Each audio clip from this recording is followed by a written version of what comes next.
I had never heard of the thing being the guy from this movie until somewhat recently. I remember growing up hearing a very similar thing with Bloody Mary. That's what I had heard. That was the original, I think. I don't know. But anyway, I remember some cousins told me that when I was young, and at some point, done it. At some point I did it, and then was terrified that I would then die. Yeah, right. But I remember at one point, after having done it and being convinced that I was going to die, I remember saying to like my grandmother, I was like, "Is Bloody Mary real?" Right. And I remember my grandmother, and bless her heart, because like in some weird way it did put me at ease. I was like, "Huh," but it's like she was just like, "No, Bloody Mary is a drink." And I just remember, even like as like probably like an 8-year-old or whatever I was, being like, "Huh," like that's not really like the answer I was looking for. But strangely, I do feel relieved.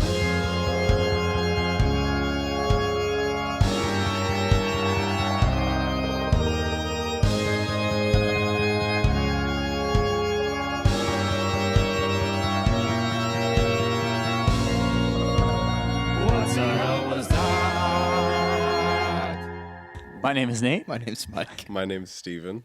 My name's Ryan. And what the hell was that? What the hell was that? What the hell was that? What the hell was that?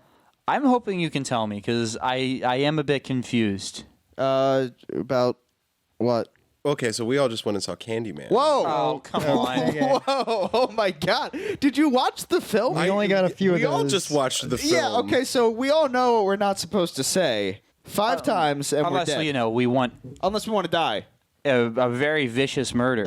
Terrible murder. Yeah. Meat hooky. Terrible Meat death. hooky murder. And That's you a fair point. That's a fair you just point. put 1 on our count. All right. Okay. So let's all be cautious. I don't want to get to the border, so let's just not do any more of that. Well, We went to see Meat Hook Person. Meat all right. Hook Meat Hook Person. Person. The Yes. film. I am confused, aside from the name. I'm confused Right. about some of the plot points, which I'm sure we will discuss as the time comes. I should hope so. But do we have any brief thoughts on that? Like, if you had to describe the film in just like a couple words, anything that comes to mind? I'll try to think. I mean, look, I never saw the originals of this movie, right? I also never saw the original, which I think is worth have. Ryan has, which is I worth haven't. pointing out up front. So this is all very fresh and new to me, right? Same. So, I mean, with that in mind, it has the kind of name legacy for Jordan Peele, right, to like come along with it. And I suppose in that way I'm kind of predisposed to imagine that it's going to be of a certain level of professionalism and thoughtfulness in its design and handling. And I got that. So, I enjoyed it really thoroughly. I don't think it's anything like paradigm shattering as far as like horror movies go, but it was just really well done and I really enjoyed it. Yeah, I mean, I walked out of that being like, that felt cohesive, and I had a good time watching it. It looked pretty. I, for the record, hate horror movies a lot. So I'm sitting here Why? for the because I'm terrified all the time anyway. Yeah, that's fair. I don't. I'm working on it. Yeah, I mean, I've Ryan been has going been through working it on with it. one movie that I saw recently about like serial killing, and now I think I'm going to be serial murdered all the time, and I and, can't like, sleep. This comes up in like every Halloween Well, because I episode so can't far. fucking sleep. I've certainly gotten better with it, and it's evidenced by the fact Ryan and I have been watching horror movies, and I did come I've been making to him watch watch this horror one. movies. All right. Have you been home alone since? No. And let's pray you never shall be. Well, and that is the real test of it, isn't it? yeah, it is. When it's dark. Yeah, you're it's dark. alone, My house is creaky. and you're pretty sure there's- everything's locked. But Absolutely. Well, there's only one door that I have to worry about. Thank And you're not Christ. completely convinced that Shane wouldn't murder you if he had the chance? Yeah, think about I that. feel confident It that could be one of your I'm own more worried housemates. about Bubby's the cat. Yeah, well, the cats are the murderers. Yeah, if anyone in that like space, any living creature was going to attempt to take my life, my money's on Leo. Oh yeah, Leo doesn't. You're right. Leo's simply not fond of me. Yeah. Leo's a cat. Leo is a Leo's cat a for cat. the Leo record. isn't like just He's very roommate small that cat. has a predisposition to Fucking kill it. Leo. No, I think ambiguity is important in telling a good narrative. Oh yeah, I like it. Yeah. Leo the person. Leo, maybe, is gonna kill me. That's what I gotta say about it. Yeah, I liked the movie. And I felt like I got a lot from it because it has a lot to dig into from like a cultural commentary standpoint, which is something that I really dig in the stories that I engage with. And that I'm not a person who can speak to whether or not the movie was scary because my eyes were closed for a lot of it. Really? Oh yeah. Huh, I hadn't noticed. I that's how I remember you gave me a couple looks. Yeah, well, because it's And you the were squeezing my arm rather tightly in the second half. Oh, absolutely.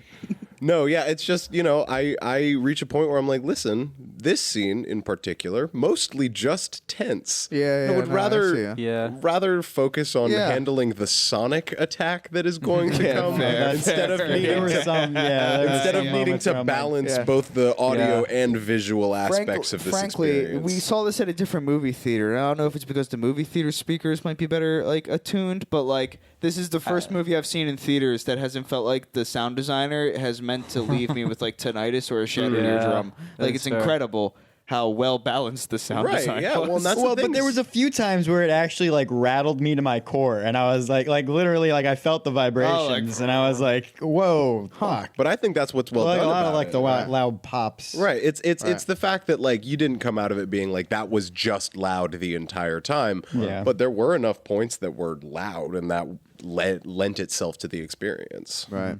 Which I thank them for not elongating that. What do you think, Ryan? You have any short thoughts? It wasn't what I was expecting it to be, and I There was no music. Where were the songs? No one broke I out was into really song. expecting There it was to no be candy, like, man. I thought it was a Hey, musical. hey, I- whoa. Oh, Wow. crap. Oh my god. I'm Did you sorry. just- Dude. I'm sorry. What the fuck? I didn't know if it counted if you had enough of a space between the Oh, words. my- There was Okay. also candy in the movie. Right? Dude, bro, anything is so stupid. But look, all right, listen. You're playing with fire and meat hooks. And now that's two. All right, you understand that's two now. That's two. That's both fire and meat hooks. Sorry. Yeah, Sorry. The one is the meat hook, the two is the fire. You got to understand. Next would be honey, I guess. Yeah, no, Please if we're just proceed. ticking boxes on, Yeah. thematic Sorry, devices. please. Please don't Please, don't stop it. unleash the bees on me. Not the bees. Not the bees. Not the bees. Yeah, no, it wasn't what I expected it to be. It wasn't like at all like the original one. They did this weird host thing that I wasn't too keen on, but I think it was like visually stunning. The storyline just didn't really captivate me as much. It's just kind of, I don't know, felt dry almost in like a, Like a crisp white wine. yeah. I'm sorry, I'm not familiar enough with wine. Yeah, Nor am do I. that one. let's say that. No, I don't know. What really captured me was the cinematography of it. Yeah, it was very good in that regard. That was good, and the Candyman. Oh.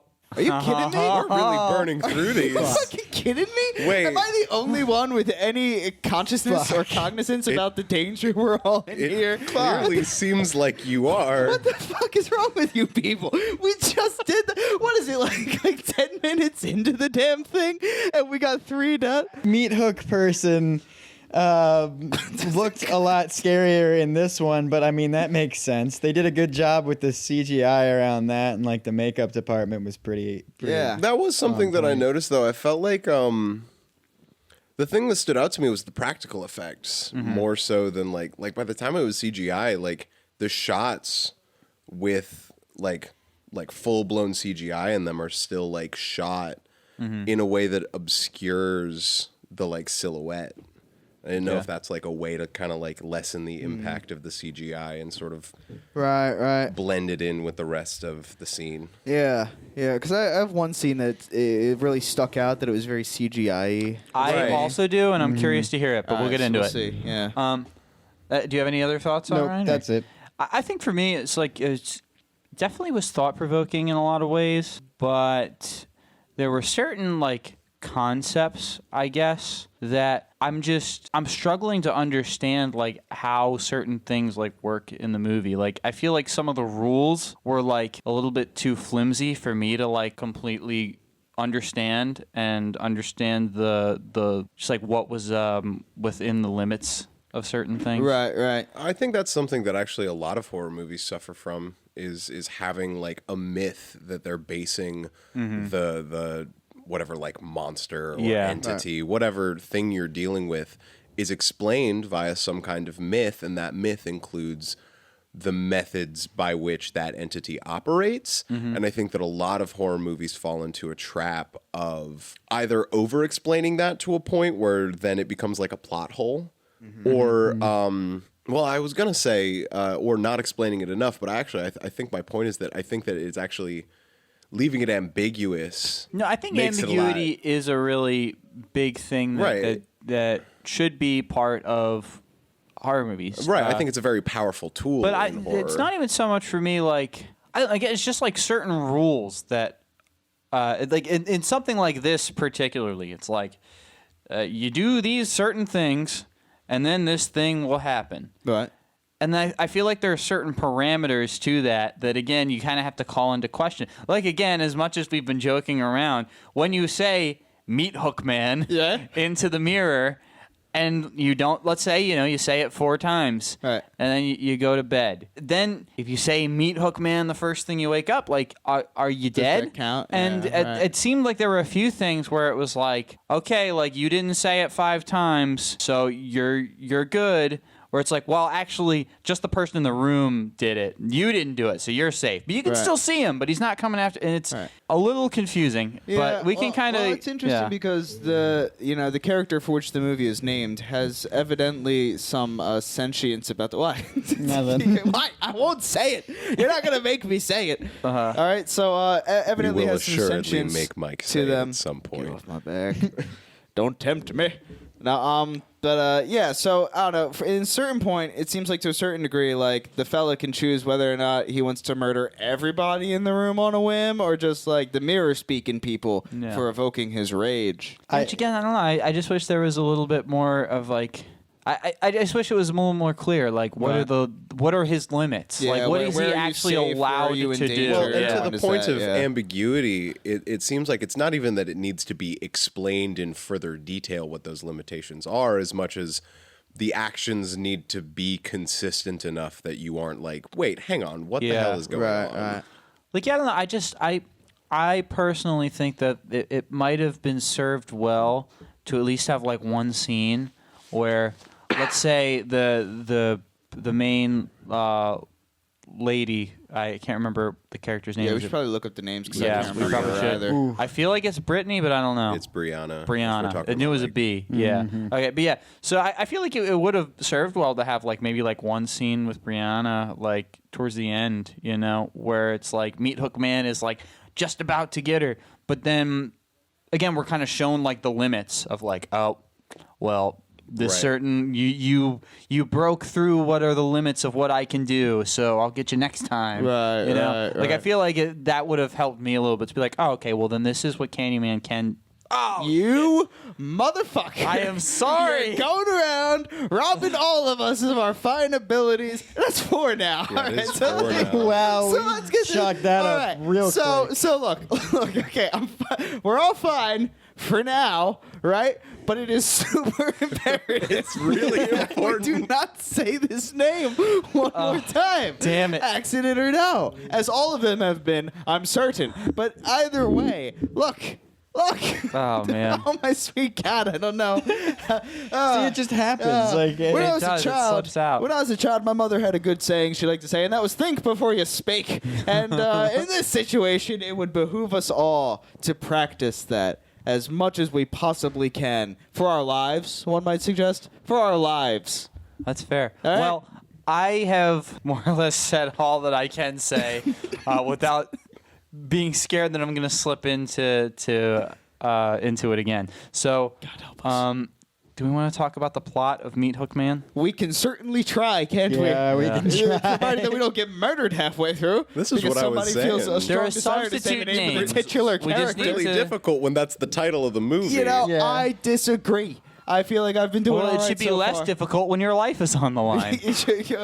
I'll believe you that the tension has really ratcheted up our nerves and it's hard to control. I feel I'm just very gonna call them the relaxed. bee's knees. The bee's knees, I like that. That's good. There are plenty of alternatives. Something We just easy, something like think of something and boy. stick with it. Interesting that the moniker implies a very strong candy motif, and it You felt scared like, me there. I'm not gonna lie. and it felt like the Candy mode. it felt like the bee motif was a much a bit stronger stronger. and Yeah.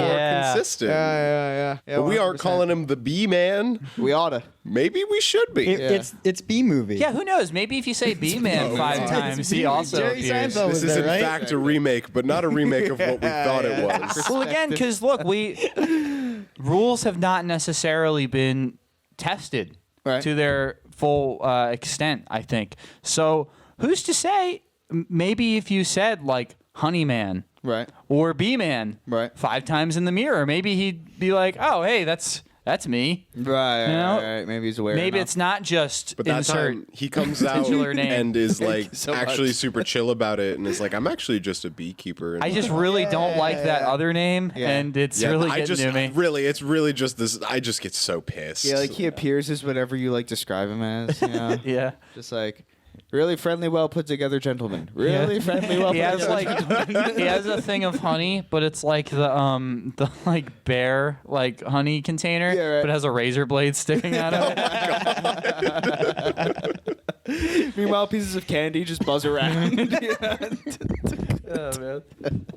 Okay, so how brilliant. does this movie start? I can't quite remember. It's an upside down shot of the sky, Yeah. buildings. It's like a weird angle, like not completely upside down, kind of like on a very slight angle. Like Yeah, it's like if you had a seizure and we're on a gurney and they're wheeling you around. that's that's a probably what very you'd see. apt way to Yeah, describe very that specific. angle.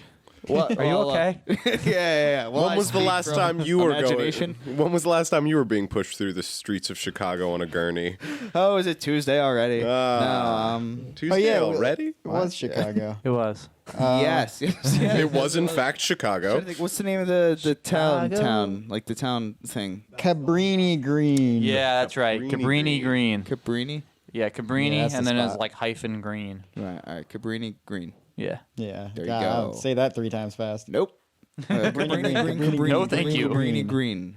I'm sure I fucked that up. I'm sure I slipped an R in there somewhere. Wait, I thought there was an R. Yeah, but Yeah, like there is where an it doesn't R. belong. Oh yeah. It opens with them like Troy and and fella A. whose name I can't Oh, remember. yeah. Troy You're and right. Troy's new partner Yeah. going to visit Troy's sister, what's his name? who is Brianna Is that it? Grady. Grady. All right, so Troy is the name of the brother. Brianna's Of brother. though, right? Brianna's brother is Troy. Troy's boyfriend is Grady. Uh-huh. And then Brianna is Brianna. Brianna is Brianna, Uh-huh. And Anthony is Brianna's boyfriend. Yes. who we also learn is a struggling artist. Yeah. We love an archetype. Yeah. So Brianna They're all puts about together types. pieces. And they just recently moved into a new apartment. Fancy apartment. Fancy Very is fancy. right. Troy says, but it's haunted. Yeah. It's a haunted apartment. And Anthony's apparently, like, everywhere is haunted though. apparently everywhere is Troy is haunted. apparently Troy is like a realtor and is upset that they didn't use Yeah, him, and yeah. that They never did not comes talk up about again. that more. Yeah. They offhandedly mentioned that he's a Well, realtor. Troy's not like a central character. So. Yeah. It's not, but I don't know. There's other But yeah, it stuff just that seems got like that just dropped didn't that I need felt to be like- brought up at all if that wasn't going to be brought up. I mean, I guess it explains why Troy knows the scary story that he proceeds to tell Yeah. about. There are other ways to learn about scary stories than to get into realty. Sit around Oh, a Christ, are campfire you long kidding enough. Oh fuck! I gotta trade my license in. Yeah, I mean, next time you never want to go to a bonfire with a realtor. Let me tell you, you won't sleep for days. Very restless. Yeah, right. And they didn't buy. But anyway, yeah. So they're in this nice new apartment that we learn has been built in the area that has been gentrified. That used to be Right. projects that were Cabrini Green, Uh-huh. and Now it's yeah, Cabrini Green. It's still called Curb. Yeah, Oh, I think it okay. still I is. see. Shit. Right.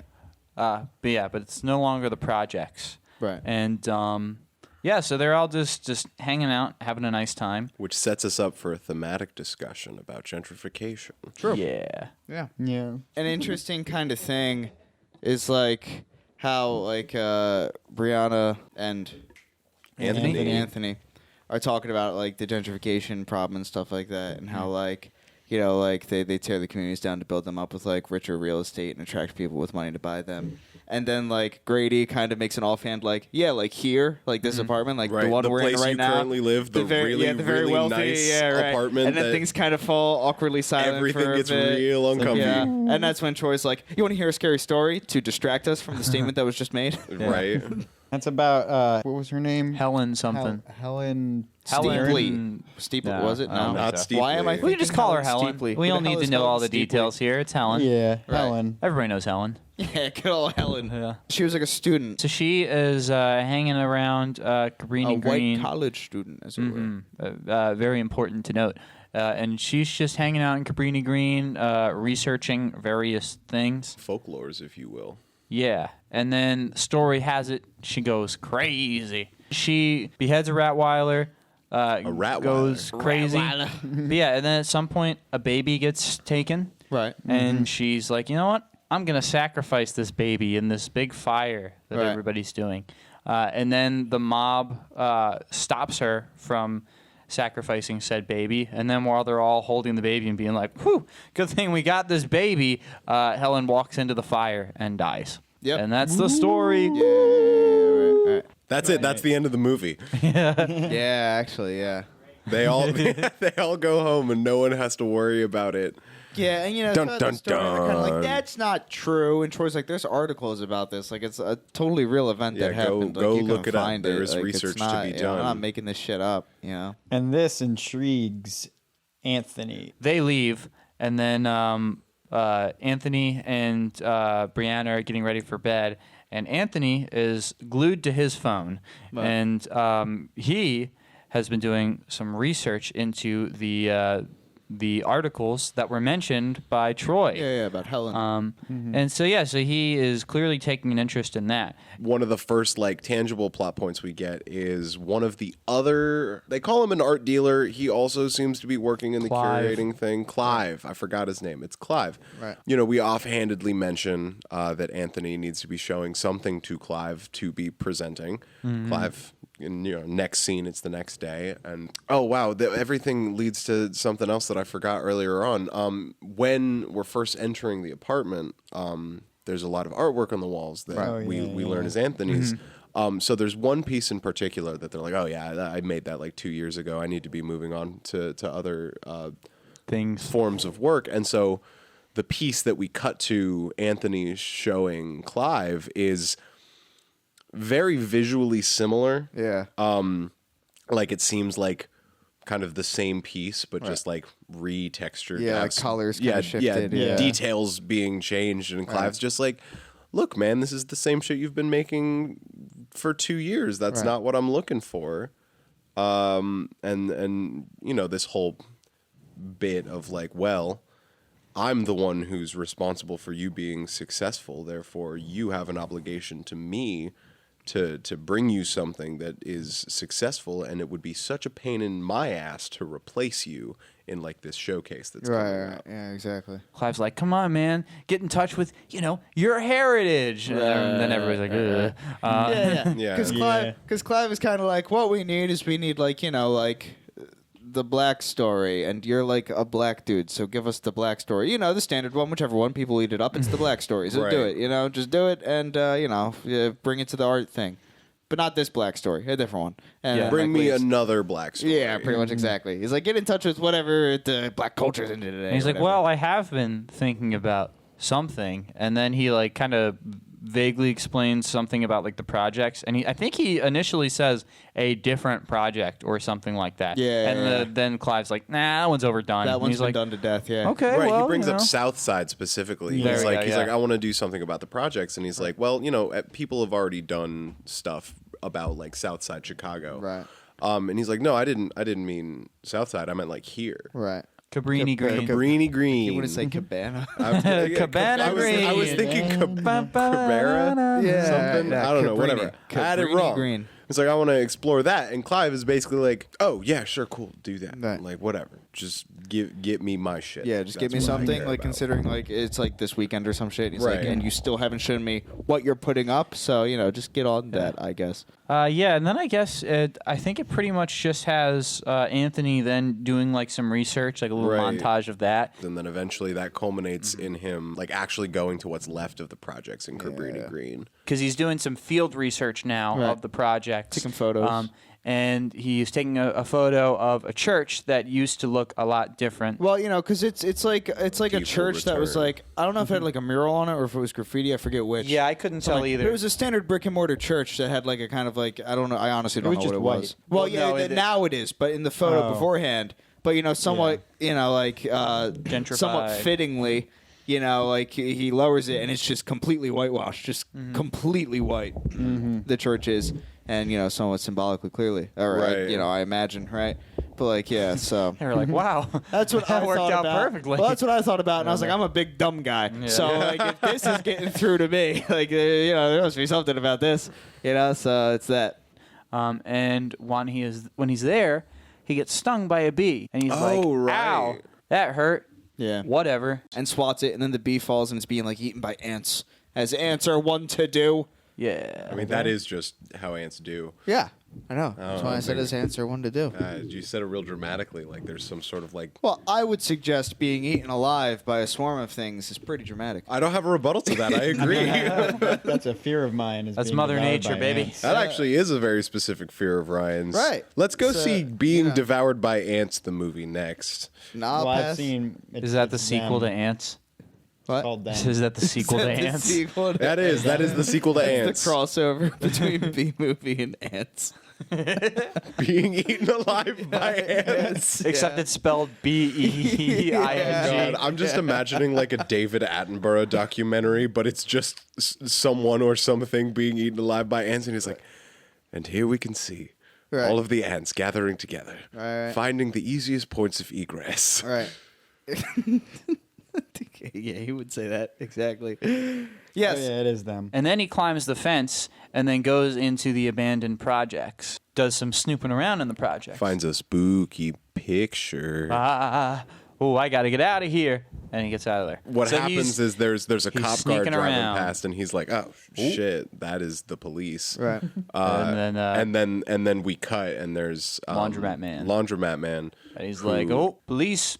They only come around here now. Never used to unless they were coming to lock somebody up. yeah, Right. essentially being like, there weren't cops here unless they needed to come bust some shit up. Right. Now they're here all the time because it's the only part of the neighborhood that isn't gentrified. Right. So they gotta, keep an eye on it, make sure it doesn't start leaking out or whatever. Right. Yeah. And Well, so then, I think he literally says that as something Yeah. along the lines of like, Yeah. they're here to protect in. us. They're here to keep us. They're here to in. keep us in and make sure we don't mingle with the Yeah. more, dignified folks. And so then Anthony's like, can I give you a hand with some of the things that you have with you? And so then he's like, yes, you certainly can. And then they go to the man's laundromat. Laundromat Man has a laundromat. True. Funny enough, he Whoa. does. It's the first. That's the first. The first twist. Yeah. Yeah. Everybody, they're laundromat man.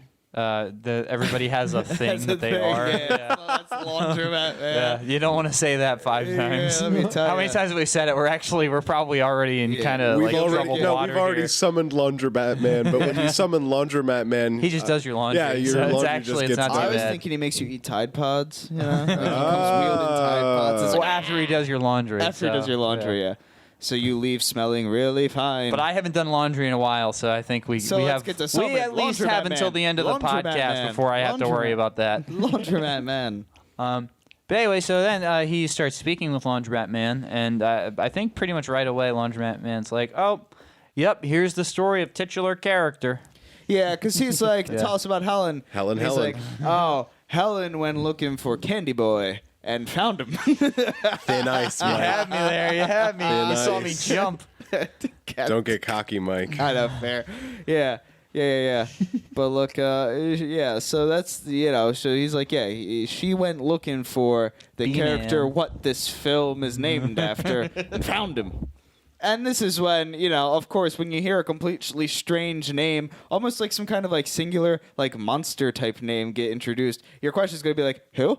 I mean, it's not dissimilar from the Boogeyman. Like, Right, yeah, exactly. Well, let me tell you about it. Might as well be like, she went searching for the Boogeyman and found him. And found the Boogeyman. And then you go, did you just say Boogeyman? Yeah, exactly, right. But this also calls into question the narrative we've been presented, which I think continues to unfold, is that there is a disparity between the narrative as it exists now and the narrative as it exists both in reality and as it was experienced by the people who were there for it. Yeah, right. Yeah. True.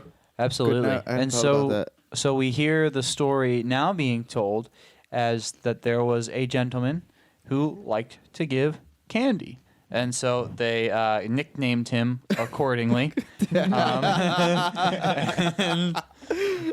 So they would get candy from this fella, and everybody was fine with that. And he had a hook for a hand, not the meat cleaving kind, but a prosthetic. It looked a little bit like it was just like a hand made of like wire or something, just like a prosthetic. Very like a prosthetic that you would legitimately see. Right, it was like hook adjacent in the fact that it was curved and somewhat static. Right. But it's not like it was like, oh, look, I have a meat hook in my arm. We have the story of Meat Hook Man who doesn't really have a meat hook. Have you found the name of like the actual dude who like was just like the? That's what I meant. Sherman. He's got some candy. He's giving it out. He's giving it out, and then Halloween rolls around, and Yeah. we get the rehashing of the age-old story. Razor blades in candy apples. Yeah. Which I don't want to get us too off topic again, because but I meant to mention this in Halloween 2's podcast, but we never got around to it. We also got a little nod to that when they first go to the hospital in Halloween 2, but I forgot to mention it. I remember I kind of laughed and rolled my eyes. Right. But anyway, go on. So people make I don't even know if they ever explain why that like correlation gets made. But they're like, oh, someone's handing out razor blade candy apples. Yeah, and they're like, well, there's a creepy black fella who likes to hand out candy.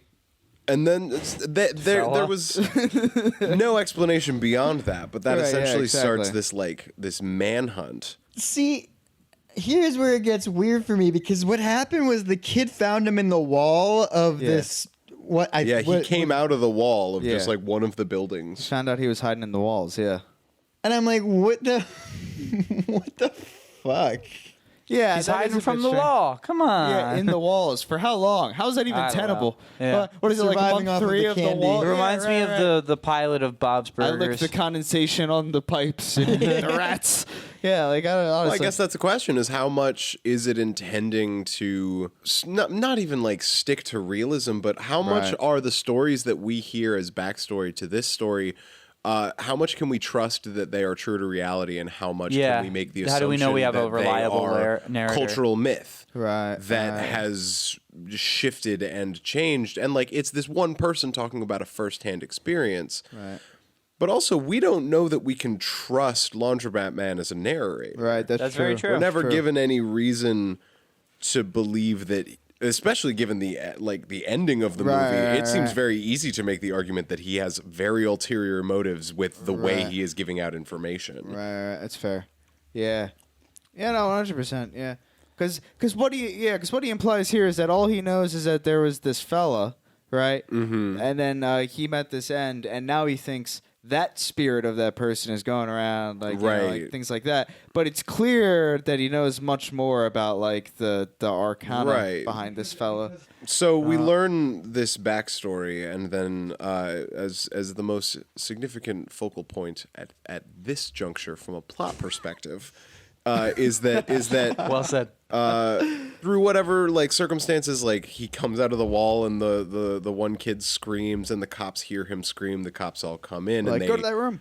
They surround this guy and they beat him to death. Yep. And that becomes the turning point for Anthony, who suddenly is like, well, I know what I want to make my art about. In one bit about this cultural myth, about this figurehead that I will not repeat the name of, but also of like using that as a vehicle to talk about violence perpetuated against black communities, and so that becomes the impetus for the next art piece that he puts together. That's the one that ends up in the gallery. So, and as a final note, real quick, to Laundromat Man's tale, he notes that after the cops murder this fella by beating him to death, more candy with razor blades is being dispersed. So they find out the he was innocent. innocent. He was innocent. Yeah, exactly. There's like the montage of Anthony making all the paintings. We have the first painting that we like see him make, which is a depiction of the ending of that story of Sherman being beaten to death by police. That's like what the first image we get is. He's showing that to Brianna, who is I interpreted her reaction as one of like, I want to be encouraging, and I don't think that you are coming at this from a bad place, but also this is a lot. Yeah. This is a lot. Right. But I'm glad that you are feeling your muse. Right. And he's like, I'm feeling it all right. He's like, I am really beginning to become fixated on this concept. They're talking about the story. This is when they're in the house, the initial summoning. Yeah. That's when it happened. They do the thing where they say the name four times, 4 6 and times. one additional time. However many times it is that you're supposed to say it, I'm not certain. Candy gentleman. Well, okay, but how much space does there need to be? Gentlemen of candy. But yeah, so there's a scene where basically, since the story is now known to both Brianna and Anthony, like Anthony's kind of like screwing around and being like, let's do it, like, let's do the little ritual thing. And Brianna's like, no, stop it, don't do it. That is stupid and dumb. Yeah, she's always very apprehensive to it. Not because not because like she believes it, but like she doesn't like being creeped out in general. Come on, that's why you roll them dice. As a character, Brianna is shown to be someone who's just like, hey, this is getting into like spooky horror movie territory, and I'm not gonna fuck with that. I'm not gonna do that. Like, that's not my dig. I'm not gonna. Yeah. So he's like, I have no need to. Ooh, so he starts saying it, he's like, gentleman of candy. And she's like, stop it. He's like, gentleman of candy. And then, so they do that bit a couple times. Meat hook man. Meat man. Meat man. And then we see Meat Man. We we see Meat Man. Meat Man comes crashing through the window like the Kool-Aid Man. Is that how it works? Yeah, no. That's what happens when you have to say it 58 times to summon Meat Man, though. So, but yeah, so in the reflection of the window, we see Meat Man. So then I believe the next thing is the art gallery. Yeah, I believe you are correct. And this is where the dials start cranking up. So this is where Clive is kind of running the show here, and it's the art gallery put on by Clive, and so Clive is running this gallery, and Anthony has his pieces that are displayed, but they're not quite displayed really. Right. There is a type of mirror door type thing, but there are mirrors and there are like pamphlets of sort. That have, I guess, a brief history lesson on the myth of Candy Gentleman. Yeah, I assumed it was just an artist statement. It's like, this is sort of like my intention behind the piece. This is like the information that I want you to have while you are interpreting something along those lines, anyway. And with it says, say his name. Do the bit, do the ritual. It has the name written down 5 times. Then I believe that an art critic comes and takes a look at it, and she looks in the mirror and then opens the mirror and sees that hidden behind this mirror door type thing is a room that has the paintings that we saw Anthony make on display. But anyway, so he's explaining his meaning behind these pieces to the critic, and she's just like, yes, no, I understand. Mm-hmm. Yeah. And she cuts a very like concise kind of point where she's like, yeah, it's like it's a black man speaking on gentrification. And she goes like, but it ignores the fact that your people are the exact people that bring this type of thing into existence in the first place. And there's a very, very like potent pause before she clarifies. It's third trimester. Third trimester pause. That's what that is. Artists, I mean. Yeah, I clearly meant artists. Yeah, right. Which I actually think is an interesting point. It's one of the takes that I liked the most in the movie was the It is an interesting of, like, thing to say. artists moving to places that are like where rent is low, broke communities, Right. often communities of color in the inner city, and then that becoming populated by artists, Right. Because they're like, I don't want to have to work hard, and I would like to take advantage of this thing. Well, no, Until they get their damn Whole Foods. Yeah. Well, this is the thing. This is what I would suggest is like, find the people who are most willing to move to a place that is like that has no amenities and is impoverished. Like people who will willingly put themselves into an impoverished lifestyle. And I feel like the artists are the people you're going to find who are most like, yeah, that's not like a decision factor in my life. Like, it's not like a vector I make like my housing decisions on, frankly. Like, I'm not looking up like the schools in the neighborhood and like, oh, is this a good place to move? Like, it's like, no, I don't care if it's decrepit and in poverty because like I'm kind of decrepit and in poverty, and that's not like one of the deciding factors of where I live and my life. So like artists are going to be among the artists and the young, which is, a point he brings up later, but like, yeah. But no, it is a good point because then that artist community creates a kind of cultural hub and a lot of buzz. Some tourism starts to come through for the aesthetic of the thing, and then that starts to bring in a cash flow, and then you start to pander. It is a cultural shift from like the people who live there. Yeah, because the people who live there are essentially just supposed to live in like the human dumpster places, where it's just like this is where we collect human garbage, and we'll just put everybody there who's not good enough. Right. So And Anthony's like, damn. And then he starts drinking. And then that's when Troy and Grady are looking into it. And it's like, you want to say it? Yeah, you want to do the bit? Come on. You want to do the thing? Oh, come on. And then they look in the mirror and see not titular character, but Anthony. And he's hanging out drinking a beer. And he waves to him. No one there said it. Yeah, no one did it. No one did the bit. Otherwise, something would have happened. Oh, and Anthony was asking people to. Anthony was like, do the nobody bit. did it. Right. Do the bit. I am even standing with, here next to my no artwork information telling whatsoever, you to do the bit. Right. Like getting nothing off of it. Yeah. They're like, no, I'm not fucking with that. What the hell? right. Yeah, I'm not getting evil spirits involved. Yeah, exactly. Like, I'm not saying that shit into a mirror. What the fuck do you think? Right. I think most people would say that. Right.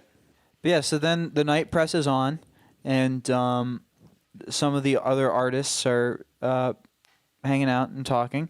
And one of the artists in particular says something about Anthony's artwork. Right. And he's like, "Oh yeah, that was a really good idea what you had.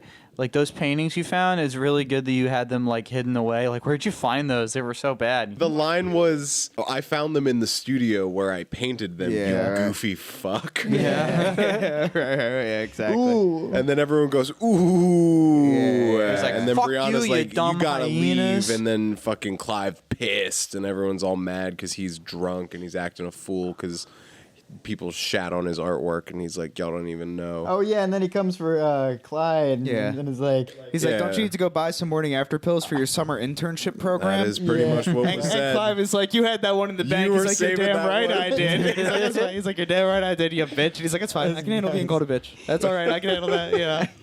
It was good. It was slick. No, Which is why it's sensible that he was like, That you was had some that one saved up. snappy dialogue. He's like, you had that one saved up. And he's like, I did. He's like, hey, you're damn right. Because And it's then- really nice. He's like his intern that he's clearly fucking, like, looks at him afterwards. And she's like, I'm on the Nuva ring. It's I love it. It was good. Anyway. I think the scene ends pretty quick after that, and then we cut to after the fact when Clive and The Joy Unnamed Division intern. the Joy Division, the intern who Yeah. like doesn't get an overwhelming amount of characterization,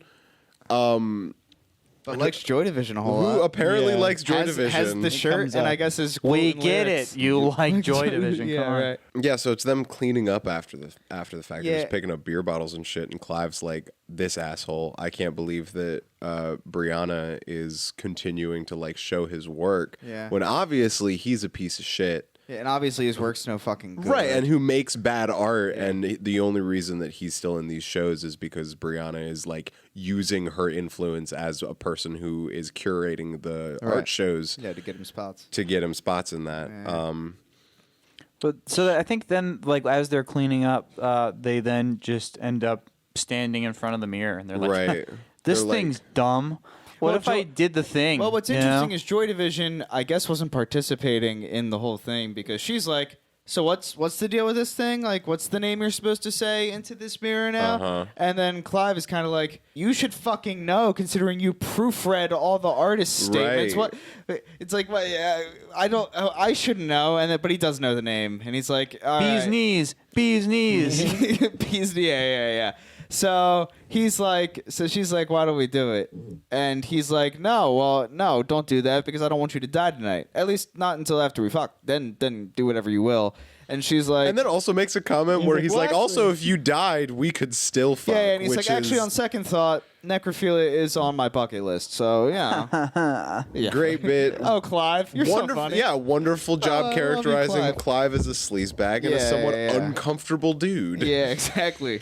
Yeah, 100%. And so then intern is like, I got an you idea." know what? Let's have sex right here. She's like, let's do it. Let's do the ritual while we have sex. That Right. way, like, if I die while I, we can mesh it all up. It's It a doesn't win-win. matter. Yeah. And so And things are she sexy. clips Living on the her like belt Yeah. to his belt loop or something like that. Yeah, I guess she has like a chain or something like that, yeah. or whatever it is. Some kind of sexy Accessory. thing. And so then they start That's it. sensually rubbing up against each other While attached to each she's other. just like, bee's knees. Oh my God. Bee's knees. Oh God. And he's like, oh baby. And I she's don't- like, bee's I knees. don't need anyone to sensually say bee's knees. Bee's knees. Well, I got one more in the bank. Oh my God. Bee's knees. And then immediately Bee's knees man is just like, hello? And then Yeah, slits her right. throat. Just It's right bee out. time. Yeah. And this is where we start to understand that, like, Bee's knees is not really appearing in physical form in the real world. Right. It's like We can only see within him- areas that mirrors project their images onto. Well, think not the quite, 'cause I interpretation guess that I he- got from it is or- that you can only see him in mirrors. Because Right, of course but he he's has to there. be there because he is interacting with material Yeah, Because world. particularly yeah. in that scene, like the He's the things opposite that of are a vampire. occurring are. Right. Yeah, actually, pretty much, opposite yes. of what? The A opposite of a vampire. vampire. Oh yes, opposite Yeah. vampire is like actually you see very him apt. in the mirror, but you don't see him in the real. But he's there. He's like Yeah, grabbing he's you. there. and he drinks honey instead of blood. Yeah, that's How about it. the suck, That's yo, it. honey? Him some and fights Pooh with Bear bears have a lot. a symbiotic relationship going on. Yeah. Yeah, so Clive like immediately is like, "Is this real? Is this a Oh real my God, he's thing literally that's happening?" holding her dead this- body. And this- her like throat's like, Yeah, like it's- spitting out and blood. he's saying, "Is this real?" In a tone that's like, "Is this a bit? Is this a bit? Are you fucking with me right now?" You know. So, I'll Damn, how fuck could you this pull dead that off? body if this is real. Like, this isn't a bit. Like, yeah. He's like, "Oh, I just mentioned this is great." Well, careful what you wish for. And then Oh, Clive God. looks in a mirror and sees, Spooky dude. yeah, Spooky Dude's good. I'm trying to call him with Yeah. names, The but I Spooky keep Dude. reverting to Meat Man in my brain. Yeah, I know. you know? And he immediately is like, oh fuck. Yeah, exactly. So he's just "Oh, like screwed." trying to undo this sexy chain on his Yeah, belt loop. right. And he manages to do it, and then he starts booking it, and we see a spooky dude's body through reflections, like just hovering, like ooh, Yeah. like Looking chasing all- behind him. So then we then There's have a couple of bees around. yeah. And so Clive ends up going. Oh, actually, yeah. I guess this is also a good point to say that while this is all happening, we see that at the same time Anthony is drawing.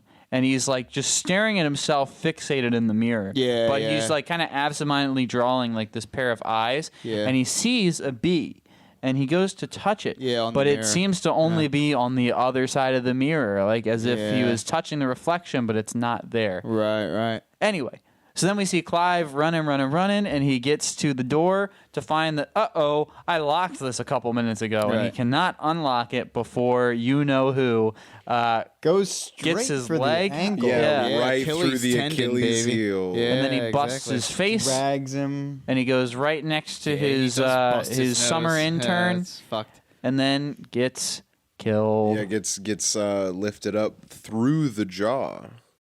And then I Michael think Myers pretty much Halloween 2 style. yeah. And I think pretty Feet much off immediately after that, we have the next morning, and Brianna's just like, I can't wait to go to work. And then she goes to work, and then she's like, it's kind of a mess in here. Oh, and she sees some blood. my coworkers are dead. And then we see the newscast. Yeah, it cuts to a It's news like, report. Clive and summer intern are dead. Right. They were found dead in front of this art piece by Anthony. And then Anthony's like, oh my hey, God, they said my They name. talked about me and my art. Well, because the name of the art gallery, like the name of his presentation piece was "Say My Name," because And it was it's also the meat right man. in front of where the bodies were. Well, also yes, that's exact. Yeah, right, 100%. So like they're like, oh, like in front of Anthony's display, "Say My Name," and then like he kind of like chuckles to himself. He's like, "Say my name." It's like they said my name. Like yeah. You can't Meanwhile- write this stuff. Yeah. Meanwhile, Brianna and Troy are looking at him, absolutely fucking mortified, considering a brutal double murder just happened. He's laughing. He's like, well, And he's that was just bad kinda like- too. But And he's just kind of like, local news. I've peaked, baby. It's like this type of thing. Looks where- like I'm on the up and up. Yeah, right. And then Brianna walks away, disgusted as one might be, and so like Anthony is like, well, I mean, obviously it's a tragedy. That double murder was a tragedy.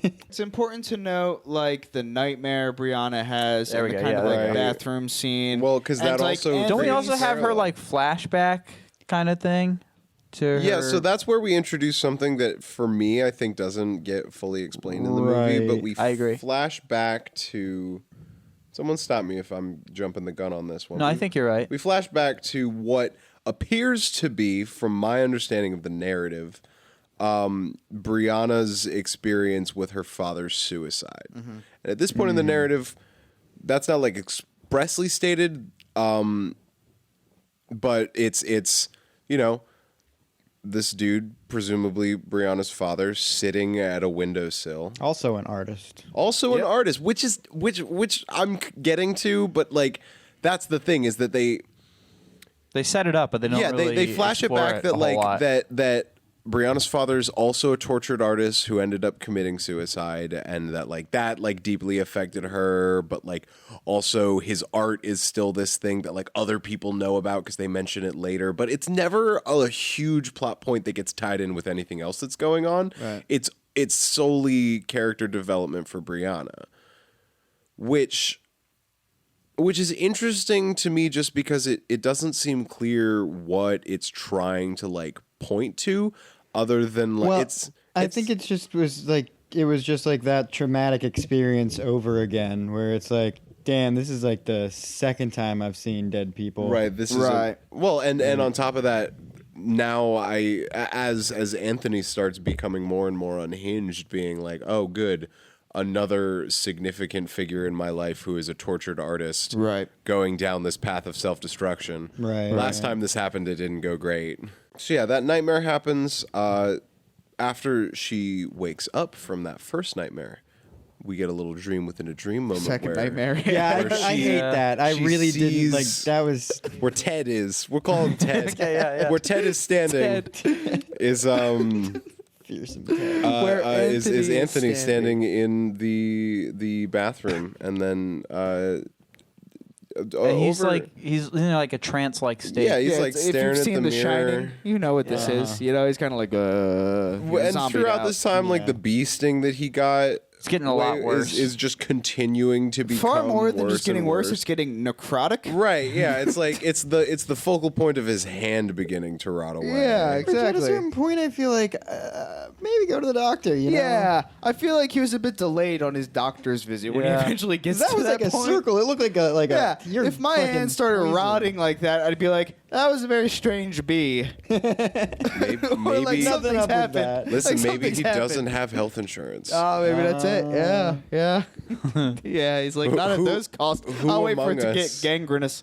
Who Anyway. among us does not go to the doctor because we do not have Yeah, health insurance? That's yeah, true. for sure. At those costs, I'll let my hand rot. Thank you. Can't be that hard. But yeah, so he's like he's zonked out in the mirror, just and kind then of like Brianna's zombied. like, Anthony, are you good? And he's like, oh, what? And he like shakes out. He's like, huh? what? Who's that? No, yeah. So And so Then then he starts freaking well, out. he's like, I had a nightmare. And she's like, oh, do you want to talk about it? And he just completely no-sells it. He doesn't even register that she's there. And he just kind of starts shutting the door on her. And she's like, I'll be right out. I'll be right out. Meanwhile, she's like, Anthony?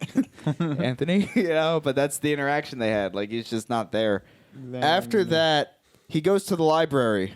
you're right. Right, that's kind of what I was that's- thinking was yep. next. He goes to the library and gets a tape recording from Helen's old research. Right. And is Some listening to files. that and is going through all the like. And the librarian's like, hey, we should go out. Where'd you go? Yeah, exactly. He Yeah. just dipped. She's trying to flirt with him. And he leaves. Yeah, so he's listening to the tape recorder, which is getting into like Helen's experience with like investigating the myth. Right. And then that they go through a little bit of exposition for like Helen's narrative and how it may conflict with what we've been presented with thus far. Helen's like, me and my like one friend did the ritual, and the details get a little fuzzy on like verbatim what happens because it's followed up by a very tense scene where he gets into the elevator, which is Modernly designed. walled mirrors. with It's like, mirrors. what the fuck kind of library? Yeah. Like, it didn't even look like a nice library, but then they have this mirrored out elevator. And a really big elevator. yeah. Like, I don't know. The Morris Library's pretty big, but I don't think they have an elevator that big in there. Right. Yeah. So yeah, then candy ensues. Yeah, and he's like, ooh. let me Yeah, pick up this the piece of elevator candy. stops first of all. Then And it's candy just- ensues. Then a candy falls, and then he picks it up and cuts his hand on it. How could There's that? a Candy's razor not in sharp. Candy isn't supposed to be sharp. Yeah, what's that all about? And he opens it up up, with but this this sharp candy candy? is sharp got a because little there's a kick to it. big old razor blade in Just it. right in there. He's like, huh, I feel like I've heard of this somewhere. And then Right. he sees dropping blood coming down. He's Always like, a good sign. how Oh, curious. Whenever there's dropping blood, I think, let me look the direction this blood might be coming from. Yeah. But what was interesting is he was dropping blood, but what was happening, like, he was dropping blood, but it was coming from the ceiling. So, like, Mm-hmm. Yeah, it's interesting. Right. I see that what you're little saying. parallel. Yeah. I don't know if that was like the, I don't know. Probably. But then he looks up Probably and he intentional. sees Yeah. Beekeeper. He sees Randy Man. Randy, I like that. Randy, man. And he goes, ah! Yeah. yeah. And then he Bringing cowers. the smack And down. Yeah. then I think more or less, then the door opens. Yeah. And then the college yeah, kids just- are Oh, yeah, like, they're look at just this looking at this dude. dude. at Tense this scene with doofus. flashing Yeah. lights, and then he's like huddled down in the corner, and the door opens, and, Pick up Yeah. everything. Yeah. and then he leaves. He's painting, and first we get his mom calling him on the phone, and he keeps painting, but then he gets another call, and we don't see who it is, and he answers it, and then goes to Brianna and is like, I'm going out. Gotcha. And she's like- like, we have a fancy dinner with that other like art curator that I'm trying to network He's with. like, Right. I'll be there. Don't worry, I got it. But previously, he had already broken an engagement to go have dinner with his mother with Brianna. Right. So we already have a pattern here. Yeah, Of and breaking so specifically dinner engagements. right, exactly. So Brianna's like, "Don't fuck this up," and Anthony's like, "I'm all good. Don't worry, I'll make it in time." And she goes, "For me, Yeah, don't fuck this up, for me." So make sure you get your shit together on this one. And Anthony's like, "Yeah, fine, all right, whatever." And I believe the next thing we do is like going to the Then it's the actual the going critic's to house. Yeah, And- who lives in the most circular building of all time. an astonishingly circular building. I don't know if it That was just like a hallway goes ramp on for up so the long. entire way, but like Yeah. the building is square on the outside. Right. I didn't get that. Part of me is convinced that if you were to do like a Shining style like map drawing of it, of like his path, he will have gone a full like 360 degrees before he gets to like the art critic's house or some shit like that. But yeah, so that opens the scene with the art critic who's like, I was writing my piece on the gallery, and now I want to write, something a little bit broader, given the horrific events that have occurred following the gallery. Right. And I'm interested in where you stand with your piece, what you think you're going to be doing next. Maybe some commentary on the gruesome murders that were, positioned like in front right of your... in front of your piece of art, and how that's like really propelled you to and how it seems like you've benefited immensely from the double murder of these people. And he's like, it sounds like you're saying I murdered them. Right. And she's like, I'm not saying you murdered them, but I'm also saying that like you did not murder them? well, that this isn't a mystical entity that murdered them, because those don't exist. Yeah, she's like, I'm also definitely not saying some weird ghost fellow came out and meat hooked them to death. And he was just like, well, fucking do it. Then. Yeah, do it. Do it. I dare you. Do it. Yeah. But also at some point during that interaction, he's like, also, didn't you not like any of it? She's like, it became interesting to me. Right. After the murders. And then, like, Isn't and that then true of so Anthony many gets things? his little counter, like, snap back to her to, like, her point about artists and gentrification that they bring. And, like, his kind of snapback where it's just, like, these communities get left to rot. And then, like, the people beg people who are willing to live in poverty to come bring their youth and energy into these poverty-stricken places and inject them with culture and life so that they can be attractive development spots. So it's like, don't blame us for like being the thing that makes it happen. Right. When like we save communities that are meant to be ghost towns, and the only people willing to go to these ghost towns that can do anything with them are the people willing to live in those conditions with some vision and life. And in saying you're preferably white, because that makes it easier when we want to transfer the population over to our new shiny buildings. Right. You know. Well, and it's saying that like by saying that artists are the ones who are responsible for gentrification is saying that like. You don't push artists to, or rather you do, you push artists into those spaces so that you have a population to like reach out to with your development stuff. Right. Because, and I think the implication being that you think that the people in these communities are bereft of merit. Right. And so you've got to find ways to get people who you don't think are bereft of merit into these spaces, and that are quote unquote worth building. Right, exactly. And it's essentially saying like, no, you're just using artists as a tool for every other like method that you have. Like it's just one way that you have of promoting gentrification in different spaces. Righto. Yeah. Exactly. So she's like, all right, well, I need to go to the bathroom. And he's like, look, if you really want to get the piece, like if you really want to understand what I'm getting at with the piece, like do the ritual. Yeah, go do the thing. Like and she's like, I have to go to the bathroom. And he's like, that's the perfect place to do it. Do the roar. He's picking at his decaying hand, and he's like, ow, I should probably stop doing that. Yeah. And then he picks up a little rag and wraps his now bleeding hand. Yeah. And then he heads over to the mirror. Heads over to the mirror and then because luckily this art critic's house is just full of mirrors, which, frankly, I believe it. Yeah. I mean, if you're an art critic, why not have a bunch of mirrors? Yeah. No, exactly. Fuck art. No, Have you're a on the bunch same of pages, mirrors. man. Yeah, right. Exactly. It's not like there's anything else that you would have in your house as an art critic. Well, it should be noted she's taking a long ass time in the bathroom.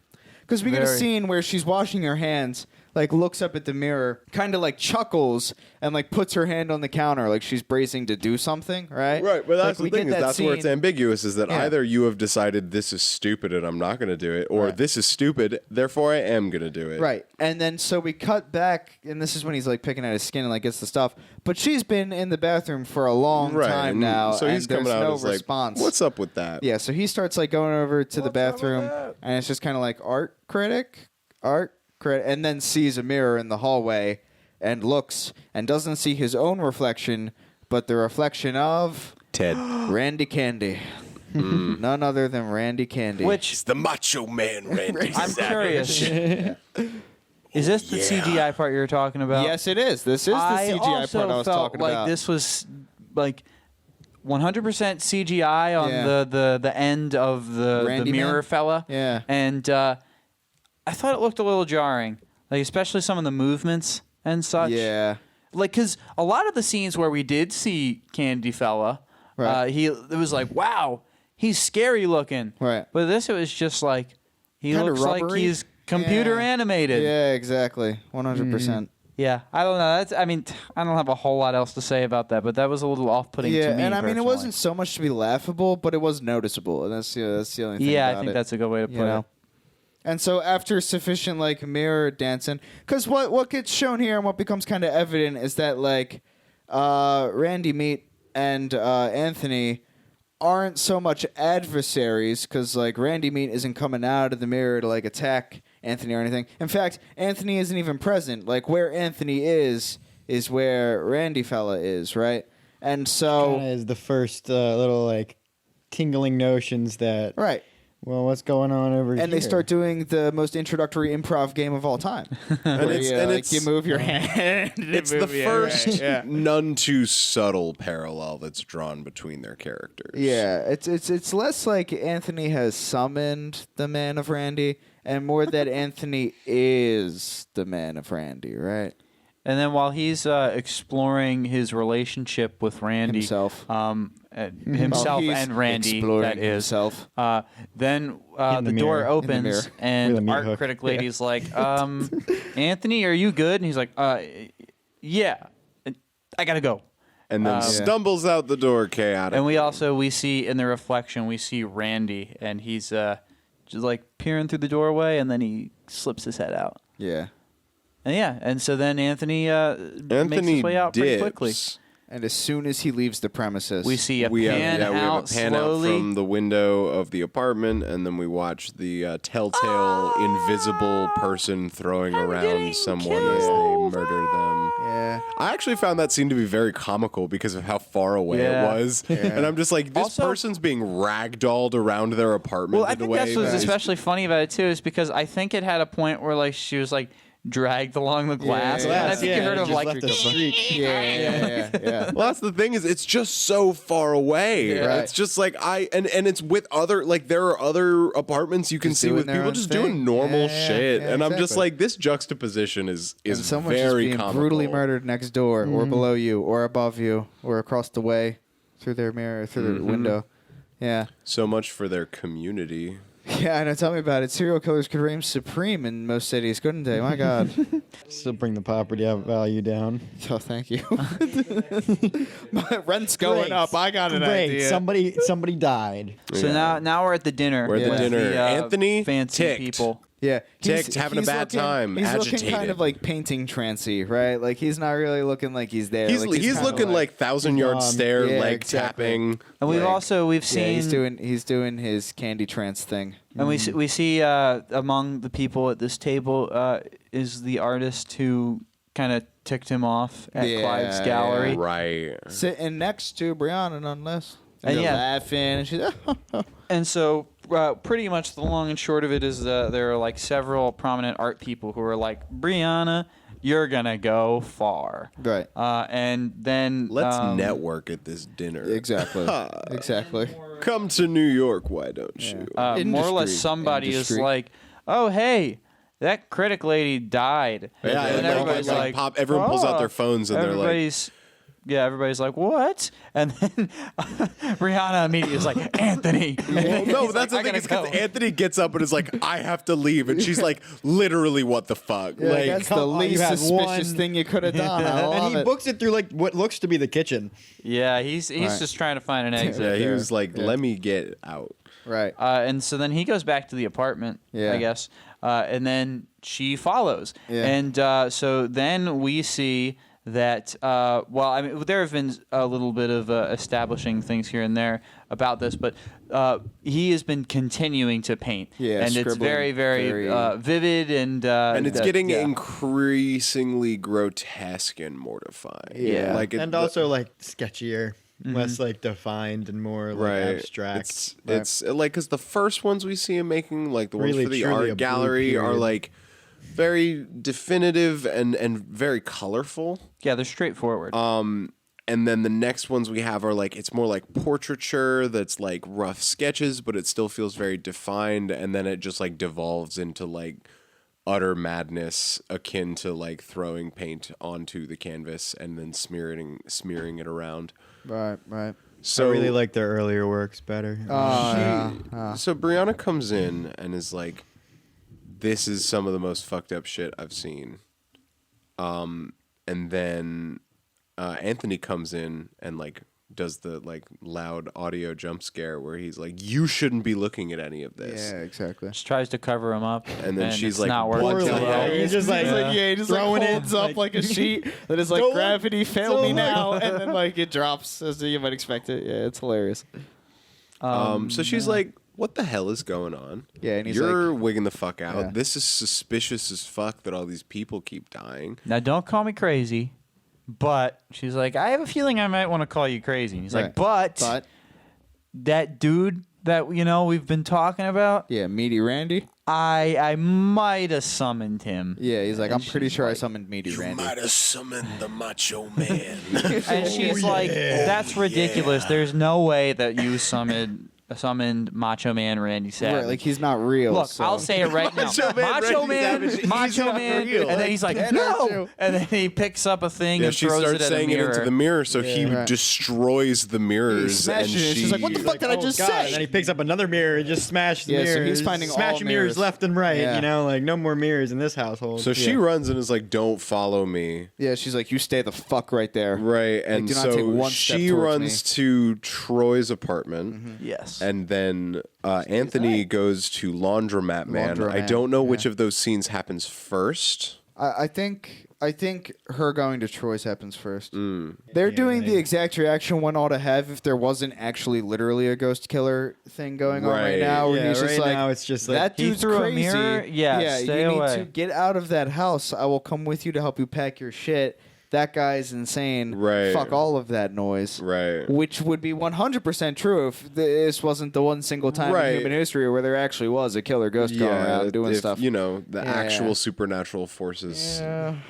It's that bit in every like Call of Cthulhu story, Right. where at the end of it, Yeah. it's just like, and no one will ever believe you because that's fucking insane. Right. Yeah. it's Exactly. like Bill Murray's just And then coming as out. like Your whole existence, just Bill Murray. Yeah, just Bill Murray. And as Bill like a final Murray note- is an eldritch god. Oh yeah, I agree. Yeah. Garfield, we've all seen it, but Absolutely.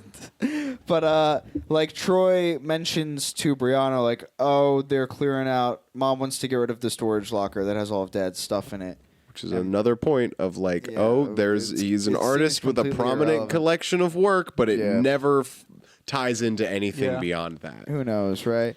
But she's like, I don't want any of it. Fuck all of Dad's stuff. I don't want to deal with any of that. And Troy like says something snappy to her, and she's like, "You've crossed the line." And then I believe we have Anthony waking up on the floor of his Right. studio space With and so much glass in his hand. I had my eyes closed for this part because I was like, I'm assuming that I'm not missing anything except for him pulling glass out of his hands. Yeah, pretty exactly. much. It simply is not something that I want to watch to with bear my witness to eyes. that, Yeah, it was, Good it was on pretty that. pretty yucky. Man, this is weird because like there's a point where Anthony goes to Laundromat Man again. Yeah, I don't know. I mean, he does. At some point, he goes back and he's like, "Yep, it's all real." And It's all real. here's- You're one of the ones.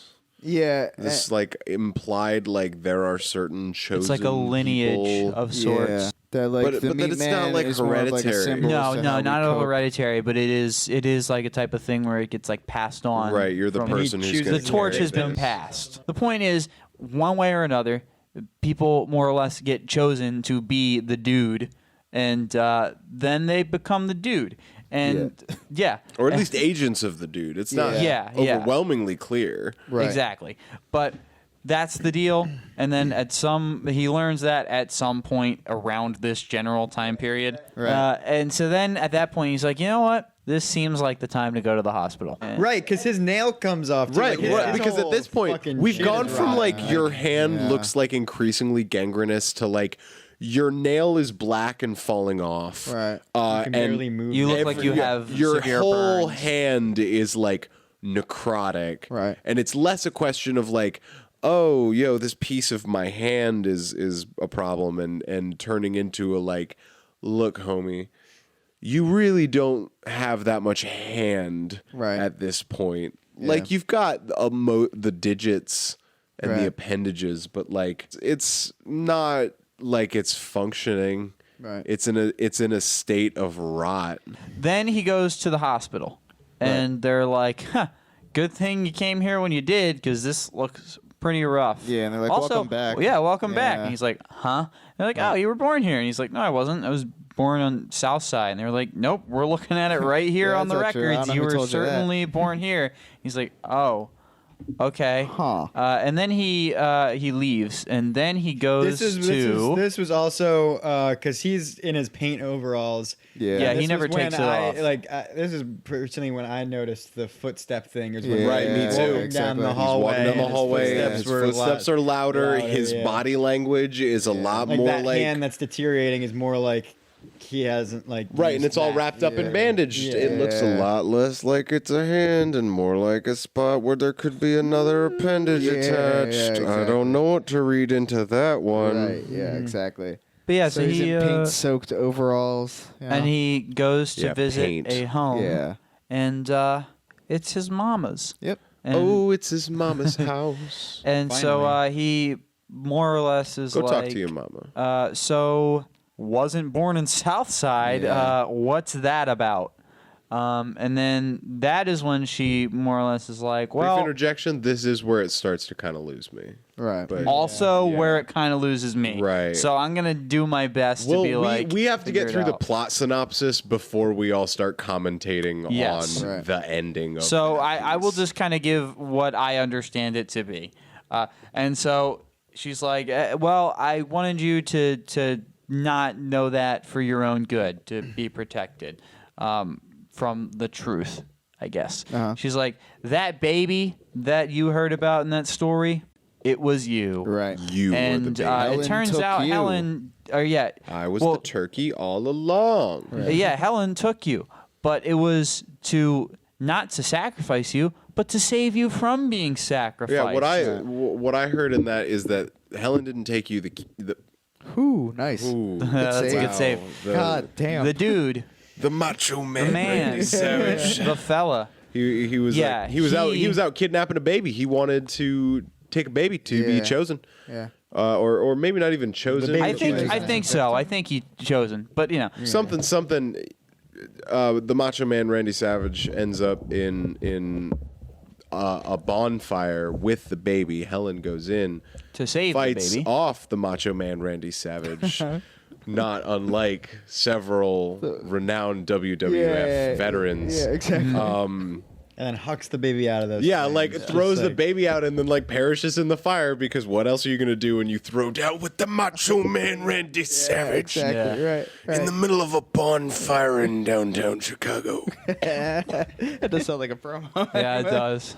Yeah. That really did a number on my throat. Oh Lord. But yeah, and so he's just like, huh. Well, and she's like, well, you He know, is not like, huh. He is emotionally shattered. Thank you very much. Oh, no, come he on. takes that one Emotionally hard. shattered, huh? What's the difference? And so Doesn't have that much his emotion mother left at is this more or point. less Fair enough. just like. Fair enough. He is. But you kind of know, I generally mean, monotone. everybody made a pact that they'd never say the Macho Man's name. So you know, We all it's all promised well to and never good. say the She's Macho like- Man Randy But I Savage. guess someone Yeah. was an asshole and just decided, no, And he's just time's like, ever. I think I need to leave I think now. you hear Macho fake Man, whisper, just like, Macho "Ooh, Man, yeah." Macho Man, Macho Man, Macho right. Man. And so then, as he tries to leave, the mother's like, "No, please," but he leaves. Yep. Oh yeah. And so then, I believe at this point, we have Brianna, who's like, you know what? I'm gonna check out this this laundromat and see what the deal is. Because she finds the right. pen, because he Yeah. got a pen, because he Right. wanted to take notes. The guy was saying it. He's like, "Here, take this pen." He And got then a she pen just from the happened to laundromat. All right, if I don't know, like, Very serendipitous. no, just like fine, like it was very convenient that was the pen that. Well, She to found- be fair, when think Anthony- he might have They just do mentioned highlight. it. Yeah. They do highlight Laundromat Man handing him that pen. well, that, but like when Anthony is telling Brianna, like I think I summoned the Macho Man. He's He's like, he's literally Burke like was telling me. Yeah, he's like, Burke was telling me. She's like, who the fuck is Burke? And Oh, he's like, yeah. the dude man at at the the laundromat. laundromat. Like he knows the whole story. He's the one who told me this whole thing, and Yeah, she's like, exactly. "That's still fucking crazy." And so when Yeah, she right. finds the pen with the laundromat, she's like, "Okay, shit." Right. this is something that is worth following up on. But I do agree with you that it is convenient that that pen is there to be like a mental stimulant reminder right at the time she needs to find. Like, I need clues. Pen. Right. Yeah. Exactly. She goes to the back office. She's like, I need clues. She's like, and I to gotta write go something find down you. real Where quick." are you? Yeah, I need to find then Burke. doors. No, like sees a figure and then tries to leave and the door is locked. At some point, the door is locked. Yeah, doors Well, locked. also, I don't want to closed. skip over this because I love him for it. It was good where. Like, she's checking the doors. One of them's locked. The other one she opens up, and it's just a staircase down into like, a dark, darkness, and creepy she was like, basement. oh, no. Yeah. Nope. Just shuts She's it. just like, all right. That's what I'm saying. Yeah. That I But a note, loved that. a note about the locked door. When she enters the office and the door closes behind her, you It hear closes it and lock. locks, You yeah. hear it lock when Yeah. it closes behind her, like shit. right then before she To starts checking indicate stuff. that maybe a certain entity is in this room. Yeah, exactly. Yeah. And yeah, Or maybe it just automatically locks. Maybe it's one of those. But it was weird because that, like, it was, I mean, because, I mean, after that, it was Burke. Like, yeah. well, yeah. that's the guy that did it. So I don't know, like, what are they working together? Like, was the Candyman like, all right? I'm Oh gonna my sweet Jesus! Oh my fuck. Christ above! Was the meat man? I didn't even register it. I did. I did not even notice. Was the meat man? Was the meat man? The Macho Man Randy Savage. The macho meat Randy meat man. the Macho Meat Randy Bumpin' meat. Savage. All right, was the meat Bumpin' man, me. was the meat man like in cahoots with Burke? Like just like, all right, very well could I'm gonna be. I'm Yeah, gonna well- lock the door and well, then you grab her. I mean, From what I have my own interpretation of this, but I think that that's going to be part of the larger discussion of the ending as a whole. I have a theory on what Burke's deal I also is, have a theory on theoretically. Burke's deal. okay, well then. But anyway, so oh no, That's the thing. I think it is ambiguous. Like it's not like there is a definitive. They explained it at this part and you missed it. It's Yeah, like, I Burke don't doesn't. Fucking, yeah. Burke gets one really shiny monologue towards the end, and it's not very clear as to his motives. No, yeah, it's not like this is why I'm doing this. It It's is more like this is what biblical I'm verse. doing. yeah. Yeah. But anyway, so she's in this office. Somebody's got me. Oh, it's probably the dude. And then stuff happens. It wakes up in the Cuts to the like, you see old the church. Yeah, you see. Well, you see the chain, the handcuffs, and then it pans up and it's Burke. Well, it's Brianna. And Yeah, she's her tied hands to are the duct pews. taped to the Yeah. pews. Yeah. And then Burke is there, and then like it took me a while to notice that Anthony was even there. was in the back. Yeah, Yeah. It's like, Like, it took me a minute mysteriously too. sitting with Yeah. his Face the paint, Jesus. the paint overalls really had him blend in. Yeah. Yeah. But yeah, she wakes up to the sound of Burke calling the police, saying like, I think the man who's committed all these brutal murders is here at the church. About to commit a brutal Yeah, murder. this fella, he has a meat hook for a hand, and I'm pretty sure he's got somebody and he's about to commit a brutal murder. I'm pretty sure this is a guy. So come to this church. I'm pretty sure this is where he's at. And then hangs up the phone and he's like, oh, you're awake. Witness. You are the witness. You will see it happen, and that will make it real, or something like that. I don't know. Pretty much talks Ritualistic exactly like that. shit, yeah. Just like say his name Cryptid, yeah. and complete the transformation. You cut the arm off, if and then you you shove the attempt thing. to revive a cultural entity, a supernatural entity, and no one's there to watch you, Does it happen does it at make all? a sound? Yeah, pretty much exactly, yeah. And he's like, you can make it your own, but some of the essential things have to be there. And as he's he like, as he Well, opens up give a me your chunk hand, If you with a please. meat hacksaw hook. someone's forearm off, yeah, he's like, and there's the no one meat around hook- to be sickened by it. Honestly, though, like after the hand was cut off, the prosthetics made it weirdly like narrow, almost as if it was like Yeah, a slot right. for the meat Right, hook. right, I It see didn't what look you're like a saying. natural arm. It looked Right. like it already I formed do around agree. it. Yeah. I actually, like, it this was looked an good, interesting but I thing. was like- And to be fair, I did not wear my glasses to this film. Sure. What I thought, as his hand is starting to rot away, what I was assuming was going to happen, especially when the nail was coming off in that one scene, was that like it was going to be like, oh, the hook is growing out of my hand. And at That some would have been point, wicked. That would have been wicked, I don't yeah. think that's not what happened. Otherwise, there would not have been so definitive an amputation scene. Yeah, Yeah, right. and then the shoving of the. Yeah, and then the tying of the belt to make it really stick. Oh, the tying of the belt. Well, the tying of the belt was good because then I was like, thank God you at least tourniqueted that open fucking This is a health wound. nightmare over here. Yeah, it's already you're already on thin fucking ice as far as your survival. Yeah. But like at least you stopped the bleeding, I guess. Right. Oh yeah, now it's like his whole like side of his Yeah, face. his Oh face yeah, is kind he of looks necrotic. like He's he's looking turning like- into a honeycomb. Yeah. My thing with the bee motif comes back.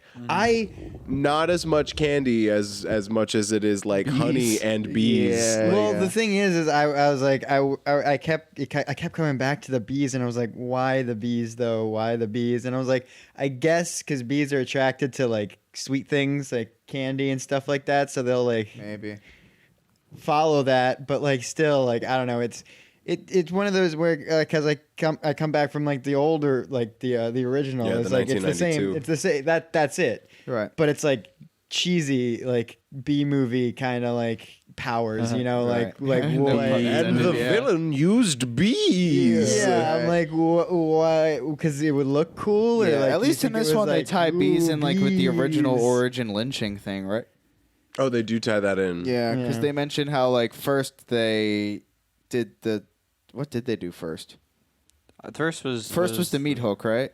Yeah. Meat Oh, hook yeah. and burning We've dude. also missed the part where they give. we can the touch on rest that. of Let's just kind of Yeah, power we'll through get the end. into it. We're very close Yeah, to the we end are- we here. are- we are at the- so the okay. denouement. So we have Anthony has officially become the new incarnation physically Of the Macho Man guy. Randy Savage. And, yeah. And Meat so hook, trench coat, well, fur coat type thing, and all. so while laundromat dude Burke is like kind of Dressing him basking up. in this, Yeah. Brianna has taken the pen out of her back pocket and has freed herself. She's like, Right. I'm gonna get out of here. So she does. She books it, and he's like, "Hey, where you going? You don't want to stay for this?" And then she kind of just goes through this like underground passageway, I guess, of this church building. Some sort of and, like basement level. he starts he being Burke starts following her, and the lights are all spooky scary. Yeah. And I think at one point he's like, I'm gonna get you, and then she's like, no you're not, and then gets away. Right. And then ends My up eyes were also closed during that part. yeah, honestly, not much happened. And then so she gets out through the cellar doors, and then she hides in the nearest building, and she's like, whew, well, he'll never find me here. And then he gets out of the cellar as well, and it's like, Immediately let me goes check to this the- building. Let me check the Yeah. nearest building. yeah, right. And so pretty much immediately he's like, hey, here's the deal, okay, something or other. And then she stabs him with the pen. In the Right. eyes many times. Several Many times. times. Yeah, And then really goes at it, like Yeah. really taps Yeah. into that brutal side. And so, and she's like, whew. Well, actually, she's still stabbing at him. Yeah. And then Anthony she comes hears a back. voice of a familiar face Yeah. that says, I think he's dead. Yeah, right. Yeah. And then she turns Because around. at this point, they aren't the person yet. They aren't Yeah. the thing. They aren't Meat Man. Yeah, Randy Savage. Meat Man isn't speaking through Anthony's body right now. Anthony is speaking through Anthony's body right now. Because they have to In his delirious 'cause he has fugue to state. Yeah. he has to die in a flashy, guns blazing kind of Right. True. You can't be still alive and become a supernatural entity. True. Right. For those of you taking You gotta notes, sacrifice your body. You gotta give in Yeah. fully. Yeah, that fledged. much is clear. Take a note from You Odin. can't just cut your arm off and shove a meat hook in there. That's Yeah, nah, that's not gonna Doesn't work. work. Well, like to that. be fair, have you tried? True. All right, let's get to it. yeah, several times, and let me tell you, Never took. no. Rejected The hand always Now grew I'm out back. to I didn't know what was hands. up Now with I got it. hooks for hands. But yeah, so I think at this point then he's like, Brianna, and she's like, Anthony, Right. and then he like I think more or less starts to like kind of like bleed out. Yeah, or because, just you know, fucking he collapses. lost his hand, Yeah, and so he's- she's he like, didn't no, tourniquet that it's well. okay, like it's all gonna be good. We're gonna get you to the hospital. It's all gonna be okay. Meanwhile, and then, the cops the are pulling police, up, yeah, and she's they- like, we hear "It's like, all good," "Woo!" because- And she's like, hey, we're in here. Yeah, And please help. Please help. Please and take so the my police officer lover to comes the in hospital. and in typical Immediately. fashion for these types of scenarios, There he goes. shoots first and asks questions later. Yeah. They don't and- ask questions at all. Yeah, Yeah, that's no. fair. That was they just- they more or less they ask some leading questions, I guess you could ask well, later. they but were like choose. but your own well, let's not get too. adventures. Yeah, that's fair. Exactly. Yeah. Turn to page 86. Anyway. Yeah. But yeah, so Anthony gets shotted and died. And so then they're like, "Hey, you lady, you're gonna come with us now." And so then they We're handcuff her, arresting you. and they put her in the back of the car. And then our good old boy in blue says, "Hey, so here's the deal. So I'm telling you this, but you already know this, of course, because it's what happened. Right. You know." So yeah, that man was going to attack you or the officer, so the officer had to protect him and you. You know, sound good? I mean, of course, you could always tell me that maybe the alternative was that guy was killing people and you were helping him. You know, makes no difference to me. Holding them down, maybe like. So you know, I'll just let you take a second to decide what will happen. Right. And she says, "Can I look in the mirror?" And he's like, "Huh?" Yeah, Like, right. You know, really, honestly, I will say literally whatever you want. If you just let me look in that mirror. And he's like, "Well, I don't. color me confused." More And then power, he and then she starts going, "Meat man." Meat man. who now? Macho man The what? Randy Savage. And then So she says "meat man" 5 times. and then we see an officer go, "Oh God!" They're running out, and he's like, the dude in the front sees like, oh shit, now he can't get out. The door, as we saw, locks, and he's like, Yeah. shit, I can't get out. And then we see the physical, corporeal being that is Anthony, and he is Reincarnated. yeah. And he's Floating. just taking some bullets Yeah, that are bullet coming sponging. to him. He's just Hacking not and phased at all. slashing, whacking. Yeah, and he does some whacking. He Hack, does some hacking. slap, He does some drop that slashing. meat. And everybody except for the 2 people in the car are now dead. Yep. And the dude in the car is like, "What are you?" And then he's like, As like he's "I circling the am car. Yeah. Yeah, he delivers this badass The- I am monologue. vengeance. I am. I am the night. thing that I assume people associate with the titular character. That's probably some kind of story that goes along with the myth that people know." Ooh. Right. And then, It's actually a very stunning rendition of that scene. thank you. Yeah, I'm actually quite familiar with it. And so then he kind of just disappears into a swarm of bees, I Yep, think. yeah. And then the police officer is like, "Well, I clearly can't let this bee man get away." And so then he gets out with his gun in I like hand. my chances. And so then he goes around the corner, and At this moment, the door opens for Brianna too, and she's like, "Let me just see how this plays out." Right. And so she also goes around the corner and sees that police officer getting splayed Yep. by the meat bees hook. and a meat hook. Yeah. That's how they get you, is with Yeah. the meat hook and the bees. That's the double. That's the wombo. That's combo. the old one, too. And then I gave him a B-Man right, and then I gave him a left. And I hit him with the bees. and Pocket bees. Pocket bees. Pocket bees. So then B dude Savage Randy turns to Brianna, and the bees move from his face, and we see what I can only assume is perhaps one of the previous actors to play Yes, the that is titular OG. character What from I other do movies. know is that is OG. Cool. the original Yeah, that's what I actor thought. for that entity. Right. And so then I think he more or less just looks at her and says, "Yeah, tell everybody what you just saw." Yeah. And she's like, "Okay." Spread by name. And then more police come, and then title card. Which, how the hell does Randy Savage think that she's gonna make it out of this situation? Like, Unless she's just gonna Okay, slaughter everybody who let's- tries to stop her. Let's get that's into the this thing now. is like, how much do you believe? If someone's like, "Yo, someone else murdered all these cops," also I have been it handcuffed this wasn't whole me. time. right. What does that look like? And I don't actually want to get into the like realism of that scenario per se, because Yeah. I don't think that's the point of that part of the ending. Is whether or not she would be able to tell everybody that Yeah, thing. right. But I think that also will end up tying into whether what your overall interpretation of like that ending is, and Right. what that story is. I think. I mean, I don't know where we want to dive into this, but I think that a big takeaway for me, one of the like themes that stood out was storytelling, how we tell stories, how we engage with like art as part of our like communities. Right. And also like the power and the impact that those things have. Because there's a point where Burke is talking about the myth. He's like laying it out. And he's going through the history of like all the people who are tied in this myth. And that's how we go all the way back to like the first one, which is in like 1890 is the dude who's like brutally lynched. And that's where like the original, like your hand gets cut off, meat hook inserted, covered in honey to like get bees to come sting you and then like set on fire. Like all sorts of horrible shit. Right. But then just like running through, like that has happened to multiple people and they become parts of these greater stories. And the reason that this like mythical entity has come up is because those things still happen and there needs to be some way to deal with it because those stories don't ever get told, which I think is reflected in a lot of the other stories in the narrative is that like all of that history of like the Black experience gets buried and that the stories that then get told have to reflect the fact that a lot of those stories aren't being told.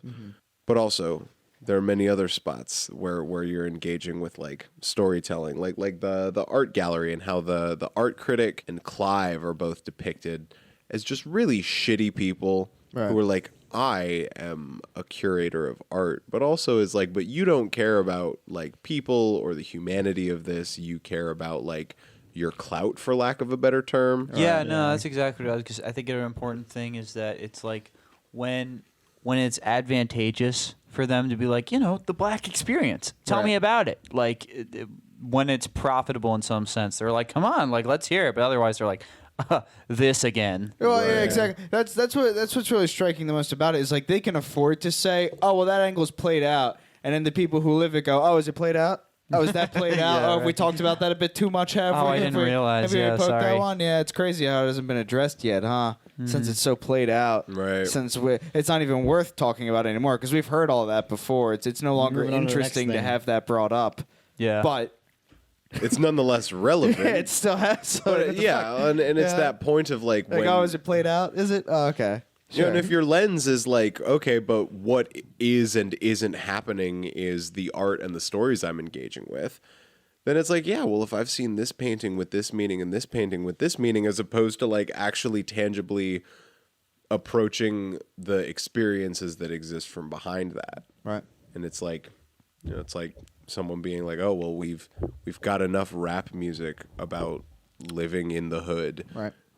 And being like, but the reason that music continues to exist is because it continues to be art that is made by people living those experiences. Right. And you can't, you know, it's just saying like, oh, well,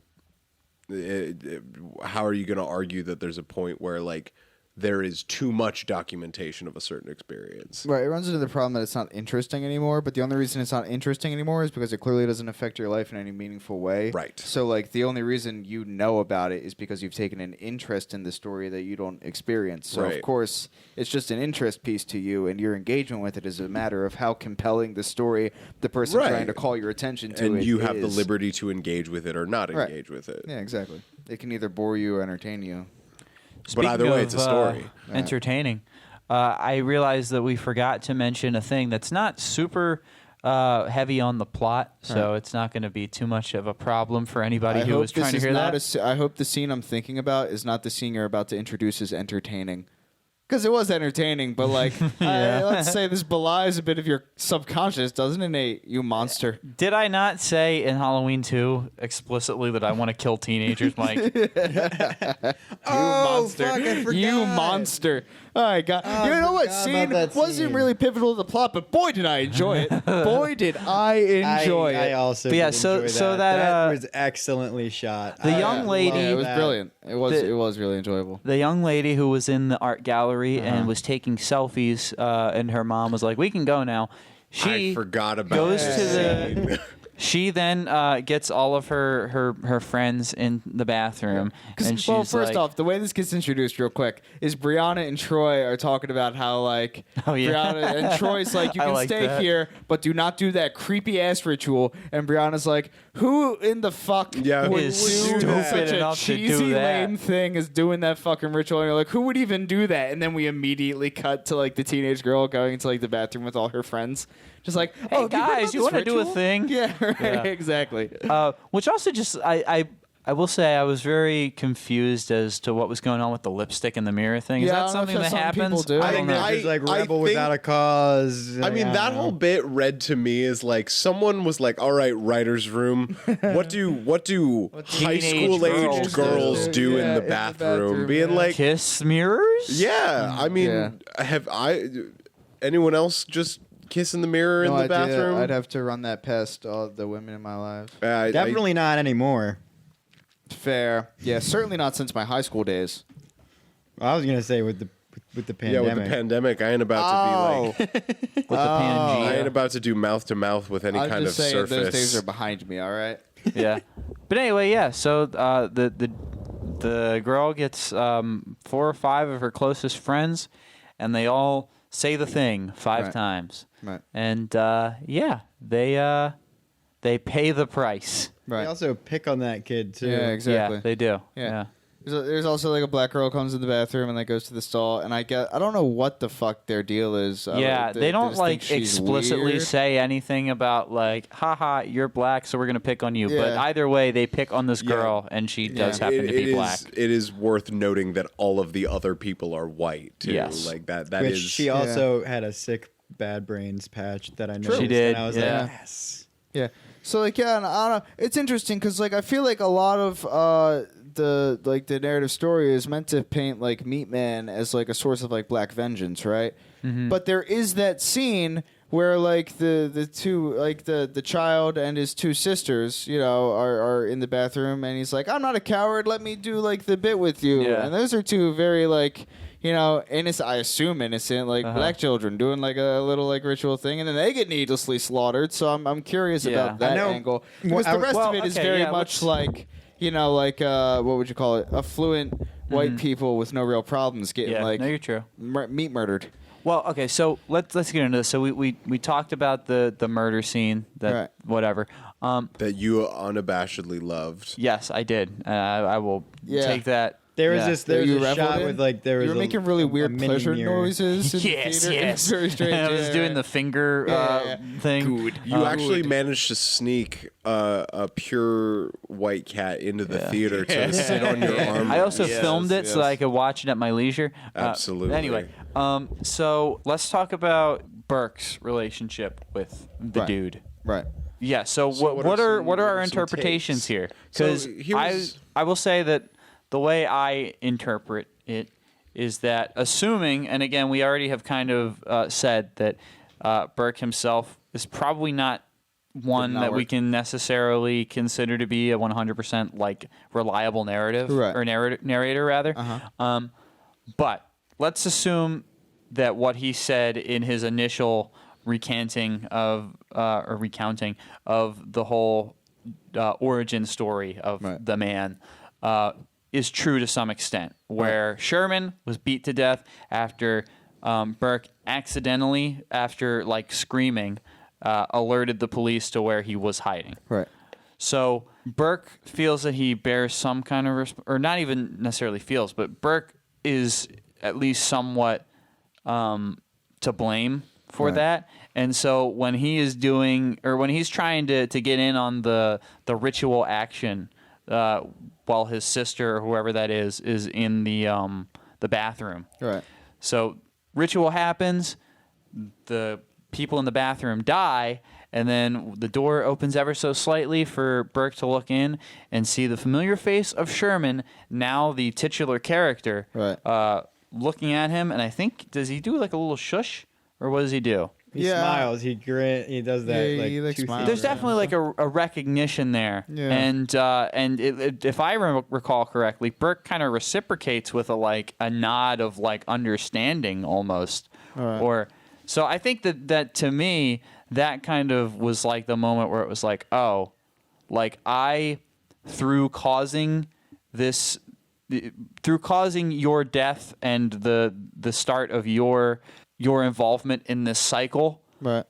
I am too linked in this cycle now, and I am more or less a pawn to you. Right. That's how I interpreted it. Yeah, I mean, I think the way that I took it is that he clearly has knowledge of like this myth and the role that it plays in like the entity that is being invoked. Right. And I think what I think isn't clear is how the entity manifests, because there's some implication No, that's true, yeah. that it is like Anthony was chosen to be the next one. Yeah. But like it's not like that we have like a super clear-cut explanation for why every previous iteration was who it was. Yeah, no, totally. Yeah. They 100% were just like, and you were chosen, and then like they don't give any indication of like, Right, and like- it's because your father Like- or Right, because right. of It's whatever. like Helen it's laid out like the reason that she became a pawn of that entity was because she was digging around, like researching into it, and then like fucked around with it. And Anthony also does that. But they also have that additional plot line of like, oh, but you're the baby that was taken in the original Yeah, I feel like they story. could have cut that, and that would have just made things a lot more like, Right. oh, okay, yeah, totally. That's Because now why it's he's this weird, involved like, in this chosen now. one narrative, and there you and go. it's like, so wait, but then wait, hang on, was this all inevitable, or was it like? We also didn't really know much about Anthony's father. yeah, I don't think he comes up at all. I don't think that Right. was at all something that was relevant to the So like that's a discussion. question of like, well, What's what's his up deal? with that? Yeah. But that's the thing, is that it's never implied to be hereditary. It was after he was born that he got taken and like chosen, quote unquote. And once he found out about him being born in the hospital that is not the South Side. Yeah. Which also I don't see how lying about that was helping him, but I guess we can touch on that. I guess it just but she was becomes- like, well, it keeps him away from that area. Yeah, that's what I was gonna say. It's just like fewer questions to ask and like fewer stones to overturn. Yeah, I suppose. It only took from what I've gathered, it was like the thing that set it off was him summoning it, but like also the Right. bee sting. Uh-huh. So like, what would happen if he didn't get stung by that bee? Well, I thought the Or bee was that, sting like- was more symbolic. Yeah, that was gonna You happen know, either way. I think. thought that like it wasn't like he just randomly got stung by a bee. I thought that was like Yeah. a harbinger of things to come. Right. Yeah. I that, agree. and this all started because of Troy. This did all start Yeah, because right. of Yeah. Troy. Yeah, Troy's the fair. real. If Troy never Troy is mentioned, the real one if in Troy Well, never tried actually- to save that situation with the horror story, which Yeah. I don't know, who just is like, I'm gonna turn this awkward situation into a horror situation. What? Who doesn't? I You. do that all the time. You would guys do wanna hear a that, spooky Ryan. story? I would. No. I would do That is exactly what you would do. Hey, lend me your ear. Let me tell you a creepy tale. Yeah, I don't know. I really think that a lot of the problems here, for me at least, would have been alleviated with, again, if they just cut the whole chosen one thing. Because again, it's already, we're sitting here right now just kind of scratching our heads of like, what did that mean, Right. and so on and so forth. It just makes so much sense, and it's so straightforward and understandable to be like, oh, If you fuck with this, you get burned. yeah, like plain and simple. Yeah.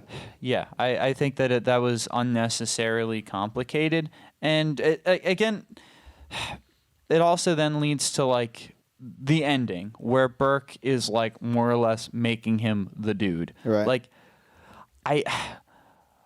so I get to some extent you just become the dude by getting Becoming involved. the dude. Yeah. But Oh, like, well, but that's so the thing what's is, the I point? think Like, I think the bit with it is that, and this ties back to what I was getting to with like Burke's role in all this, is that I think that Burke is actively trying to create a new.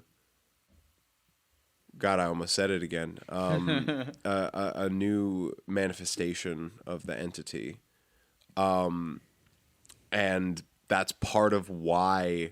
And this is where I say like maybe taking some unreliable narrator shit into account is the fact that I think that Burke's motivation is to push Anthony down that path. Yeah.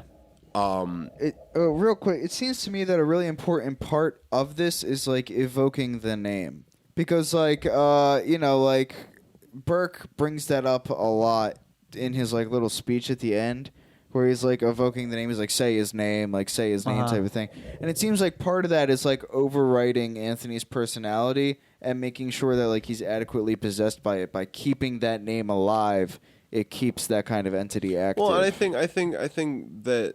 And also the art gallery being named like say my name type thing. Invoking the name is invoking the story and the myth and this cultural concept that exists as a larger piece than just the individual events that are part of that story. Right. But also, interesting thing that I noted, that I don't have any like overwhelmingly developed thoughts on in the collective analysis of the film. But when we're discussing instances of police brutality and like particularly the ending directly involving like, hey, look, I'm not going to ask questions or assess the situation. Yeah. I am going to murder this person and then try and cover it up. Right. That like say their names is a very common sentiment in like Black Lives Matter rallies. Yeah. Of, like, these people who have died, don't talk about them like, oh, that unarmed black man who was murdered. Remember them. Yeah. Right? It's saying Wherever like, they are and talk about them like they are people. Right. Which was, which I don't know how that would fit into Well, any I mean, analysis of that. I mean, immediately. if Burke was telling the truth with like the bringer of sweets, Bringer of candy. I like that. then all the guy was just somebody who liked to give kids, Yeah. Somebody who Sweets. stood out. He's a and was nice old guilty. man. and Was guilty of being socially maladjusted. Okay. and So, black. so here again, this is where things get kind of confusing because let's say like he was just a guy who was like, hey, I want to give the kids some candy, Right. and then he got roped into this because of tragedy. You know, again, that's straightforward enough. It's like, oh, that's why it happened, but then. Apparently there is some kind of lineage here. Again, even if it's not hereditary, there are people who are chosen. So who's to say that he did just get roped into that because of the brutality and he wasn't chosen? Right. The chosen one, like the chosen quote unquote thing, it makes it a function of destiny, which I think makes everything really complicated and calls into question a lot of assumptions that you could make. Yeah. Like, because the unifying thing is that like all of these people are ultimately roped into this because they are killed in some horrific way. Right. And like the end for Anthony's story is him getting shot by police and that needing to be part of his development into part of this cultural myth because that is the basis of the cultural myth. Right. it's like one of the ritual things. Right. It's how that all ties together. But once you do like once that becomes like a question of destiny, like if you're going to imply that like well Anthony was always meant to take up this mantle, Right. well then it's like, okay, well hang on, what the fuck, then like why did Burke need to like go out of his way to make any of that happen if it was destined to happen anyway? Like, Right. Then in this kind of regards, then the real way to beat the bringer of sweets is to end racism, because in order to break this ritualistic cycle of like becoming the next or like being the victim of this person is Right. if that is like one of the tokens that you have to be like, I don't know, brutally murdered. Right. The real candy dude was the racism we found along the way. Well, but I think that, and this is actually a thought I had about the ending of it, that feel Burke going out of his way to bring about the manifestation of this entity specifically because he's like, we need someone who can like fight back. Whoa. First off, I don't think Burke was trying to dress up Anthony as this entity with some idea that Anthony's going to go on and in this supernatural fashion go invoke whatever idea he has of him, because he's calling the cops on this guy. Like, I honestly think his plan was to get this to be such a clear connection to the mythology and tale that it gets such circulation that the name gets brought up in tales and perpetuated much more than any like art gallery show would have done beforehand. So the name just permeates popular culture again, and in that way becomes unignorable. But that's the thing is that Anthony becomes the manifestation of that entity. Right, which is strange. Which means that there is a supernatural element to what Burke is doing. I think they do. Like, I think they do have to die, and like if you do it in like a big way, then the name will echo. You know, yeah, like, exactly. Then it's like, oh well, that bigger story. And then the entity lives. Yeah, right, and saying like having a physical entity that can. Like, I guess it becomes I'm not sure the language to use, but like someone who can, he comes back as the Macho Man Randy Savage and kills all the racist cops. Right. Which after Brianna evokes the name of the entity once again. Exactly. But see, here's the thing is like she's the one saying it. Right. Which is where we get into the rules. She said it 4 times, and the cop said it the last time, and he got the end of this. Well, not even just him, but all of the other cops. All the other cops. And I'm like, who is culpable? Very strange. Are you in the same room? Are you fucked? That's Right. not true, because in the high school bathroom scene, only the people who said it got iced. Mm-hmm. One lady, Well, young lady in the stall was like, was I mean, like part of the traumatized ritual, I probably, guess? but Yeah, like, but, like, yeah, it was was And then, just of course, there. go Yeah, so I don't really go to know. like some of the first victims, Clive and the intern. Right. She says it. They both suffer the price. Yeah, Clive didn't do it. And also, even for that matter, I guess the entity did not kill both Brianna and Anthony, but Anthony says it, and then they're Right. both like, at least to some extent, haunted by it, because even with her it's a little bit more ambiguous, because she has the nightmare where it's like, the dude, and it's like, oh wait, it's just my lover. I don't think that Brianna ever says it 5 times. No. I mean, until the end. Well, that's what I'm Until saying the though, very because end. she doesn't. She's just there with Anthony Maybe when he she's just says spooked it. by But cultural she's still, consciousness. You know, maybe you don't Yeah. have to invoke culture in order to be affected by it. Yeah, I don't know. I if you guys have any other important things you want to bring forth, by all means. I feel like I've kind of touched on most of the things that I could say I mean, about we this, could- we and could I'm talk ready about to it talk about. endlessly. I'm ready to read some reviews. Yeah, basically what I was thinking about was the implication of the agency of the black community in spaces that are filled by white terrorism, Right. and how I felt like the ending felt like it was highlighting that and being like, rather than trying to like find some way to like work within the system, invoke this just like element of culture that will serve as like some sort of a bulwark against that. Yeah, and you know, for me, it's like Burke says pretty explicitly, like the entity, the story of the entity, the existence of it is how we cope with all the injustices we kind Right. of face. And I go, you know, for me, I go, what is that? How is the entity in itself like creating that? Is it like as a source of violent revenge and vengeance? Is that like as like a type of to come rain and almost biblical terror on those who perpetrate those injustices, and just keep a kind of like backlash constant from like, you can't just perpetuate this without being made aware of it and having to face the consequences of the things you perpetrate onto these people. Like what is it about Well, I it think that's the like, issue is how they're coping, because like the character, like the entity, just comes in and murders people in a very brutal way, right? Like that's like the expression of that coping or of that whatever it is that they're trying to call attention to. And I don't which think really that only there's- allows it to express itself as like a source of vengeance or revenge. Right. I don't Because think that it's there's just a committing consistent murders. enough pattern for what the intention of the entity is for me to be able to like reconcile that. Right. I don't have a super solid response that supports or doesn't support any of my takes. Like, Oh my god.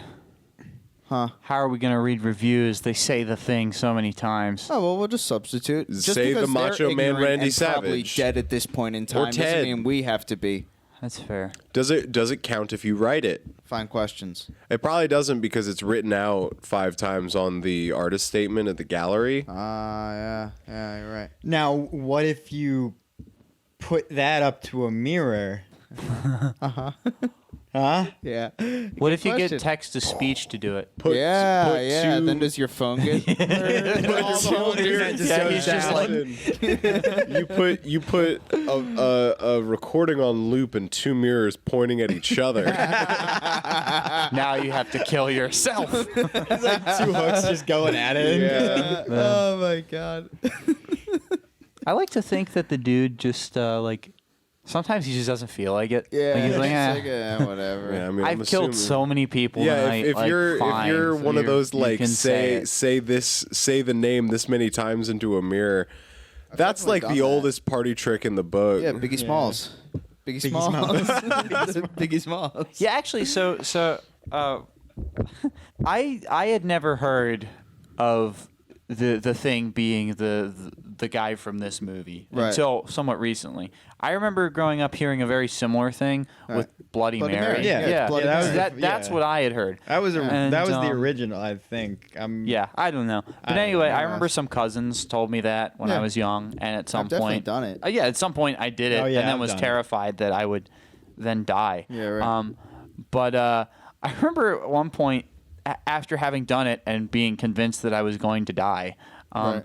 I remember saying to like my grandmother, I was like, Is Bloody Mary real? Right. And I remember my grandmother, and bless her heart, because like in some weird way it did put me at ease. I was like, huh, but it's like she was just like, no, Bloody Mary is a drink.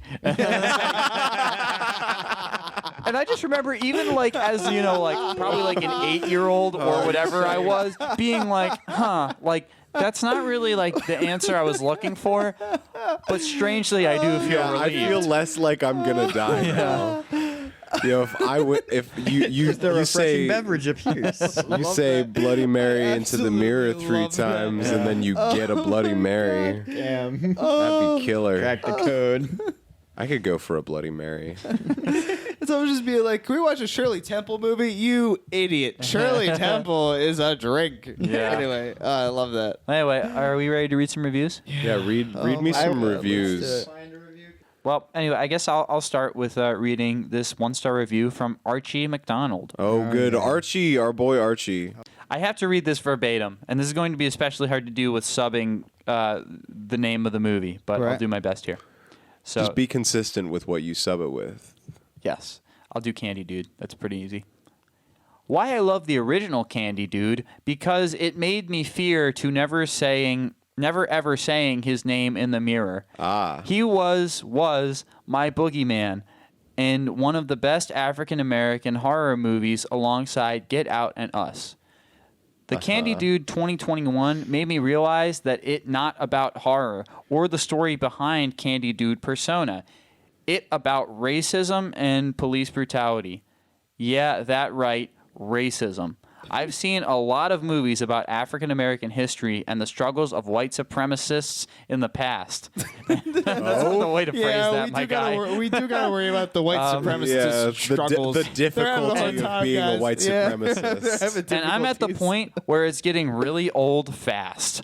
All I want was a horror movie of a terrifying character, and you gave me racism. Thank you, Jordan Peele. Thank you. 29 people found this helpful. Oh my god! And the fact that they specifically cite watching Get Out and Us. Yeah. exactly. Well, thank you, Archie. Oh, thanks, Archie. That's great. All right. Wow, that's a lot to unpack. Okay, well, because one of the reviews that I was reading in the car on the way back was it's a very long thing, but the gist of most of it is like, I am so tired of Woke culture. well, of all of these white people complaining about the fact that movies Aren't for them. are being like open and honest about like the role that white people often play in society. Right. Yeah. I think And that's- then them being like, well, why are all these movies about politics? And like, well, it's like, yeah, you know what? It's uncomfortable to have like a character on screen that looks like you be demonized. Right. But that's the whole bit. Right. Is that everybody else who is not white has had to deal with that. Right. So it sounds real whiny for you to make such a big deal about how you don't want to have to deal with that. Yeah. You kind of you don't have that I much think ground even- to stand it's, on. It's like, yeah, you don't want to have to deal with not having to deal with it. You know, 'cause Right. it's like you don't have to deal with it anyway, but you just don't want to be reminded that you don't have to deal with it. Yeah, exactly. Yeah. Yeah. You don't want to be guilted for the fact that you don't care. But that's the thing is that I don't think that any like this movie I don't think is trying to guilt white No, people. it's not like It's- preachy or anything. Yeah, it's just literally like, hey, this just happens being sometimes. upfront about Yeah. shit, Yeah. and I think depicts that shit really well. Yeah. and then people reacting to that by being like, "How could you demonize white people?" and being like, "So you're just really sensitive." Yeah, Right. that's really what it comes down to. Is just any kind of criticism, and sometimes not even criticism. Yeah, just that's what I'm like, saying. It's yeah. not criticism; it's just commentary. It's, what? No, please. I am perfect. Please, no. That's yeah. Well, I'm not culpable. Why would this movie imply that I am culpable? Right. That's- Yeah, so Maybe what do you you are got for us, culpable. Ryan? Yeah, I Archie. actually did find one. I wasn't expecting to find one, but if you dig far enough, you can find anything on the internet. That's so unfortunately accurate. So this one's from Bella. It's 1 star. Hello, Bella. And it says, "This was the worst movie I've ever seen, and I've watched all 6 Sharknadoes." Oh, Big there. That's a bold start. There was literally no candy and only bees. Which, all right, Bella, That's there not was some true. candy. Yeah, There's that's not candy true. with razor blades in it, First There's of all, only it's some just- candy. That's just not true. and no Only- men. and only bees. So, I would never wish this atrocity of a movie on any man, woman, or child. I was confused when I entered into the theater and my ticket only cost $6, and now I know why. All right, that's not how movies work. Yeah. They're all Yeah. usually at a set price. You're just living in a really good area where like They probably just happen to $6? go on discount day. Or Yeah, some shit. matinee Yeah, or some exactly. shit, like- Yeah. Basically, the plot was a man gets gangrene and turns into a ghost Captain Hook while trying to criticize police brutality. I'm not gonna lie, okay, That's fun. That is all right. pretty good. That's a Yeah, pretty no, good- that sounds like the good like plot. Like, recap. that's like the spark notes. I would rather watch Paw Patrol, the movie, in the next theater over on repeat for the rest of my life than ever watch this movie again. Why can't you The watch lesson both? was police brutality is the fault of murderous bees. Okay. Hot take. I don't know. I'm still confused why no one even noticed the massive razor blades and the clear candy. Okay, so you now are saying that Yeah. you did see the candy. Right. So Whatever. also, every single character has the personality of an actual piece of cardboard. 28 people found this helpful. I don't know about any of that. That's just wrong. Yeah, I agree. Well, do you have one? To read? I've got one. Don't you worry about it. Do it. I'm not gonna read this whole thing. I see no yeah, need you to. can skim through it. But the beginning is it's crazy to see history being 5 or rewritten. 1? 5 or It's 1. Okay. It's crazy to see history being rewritten by the producer and writers to serve their own agendas. Did they even bother to look into the history of Cabrini Green? This is a whole. Yeah, I read the. most of Followed this, by yeah. a very long explanation of the actual history of Cabrini Green. Okay. And just being like, well, your representation of that in the story is false. Right. How dare you change stories to fit your narrative slightly? Yeah. At Oh, the core. boy. At the I've- core. For this Maybe fiction. that is something that I think it's touched on in this film.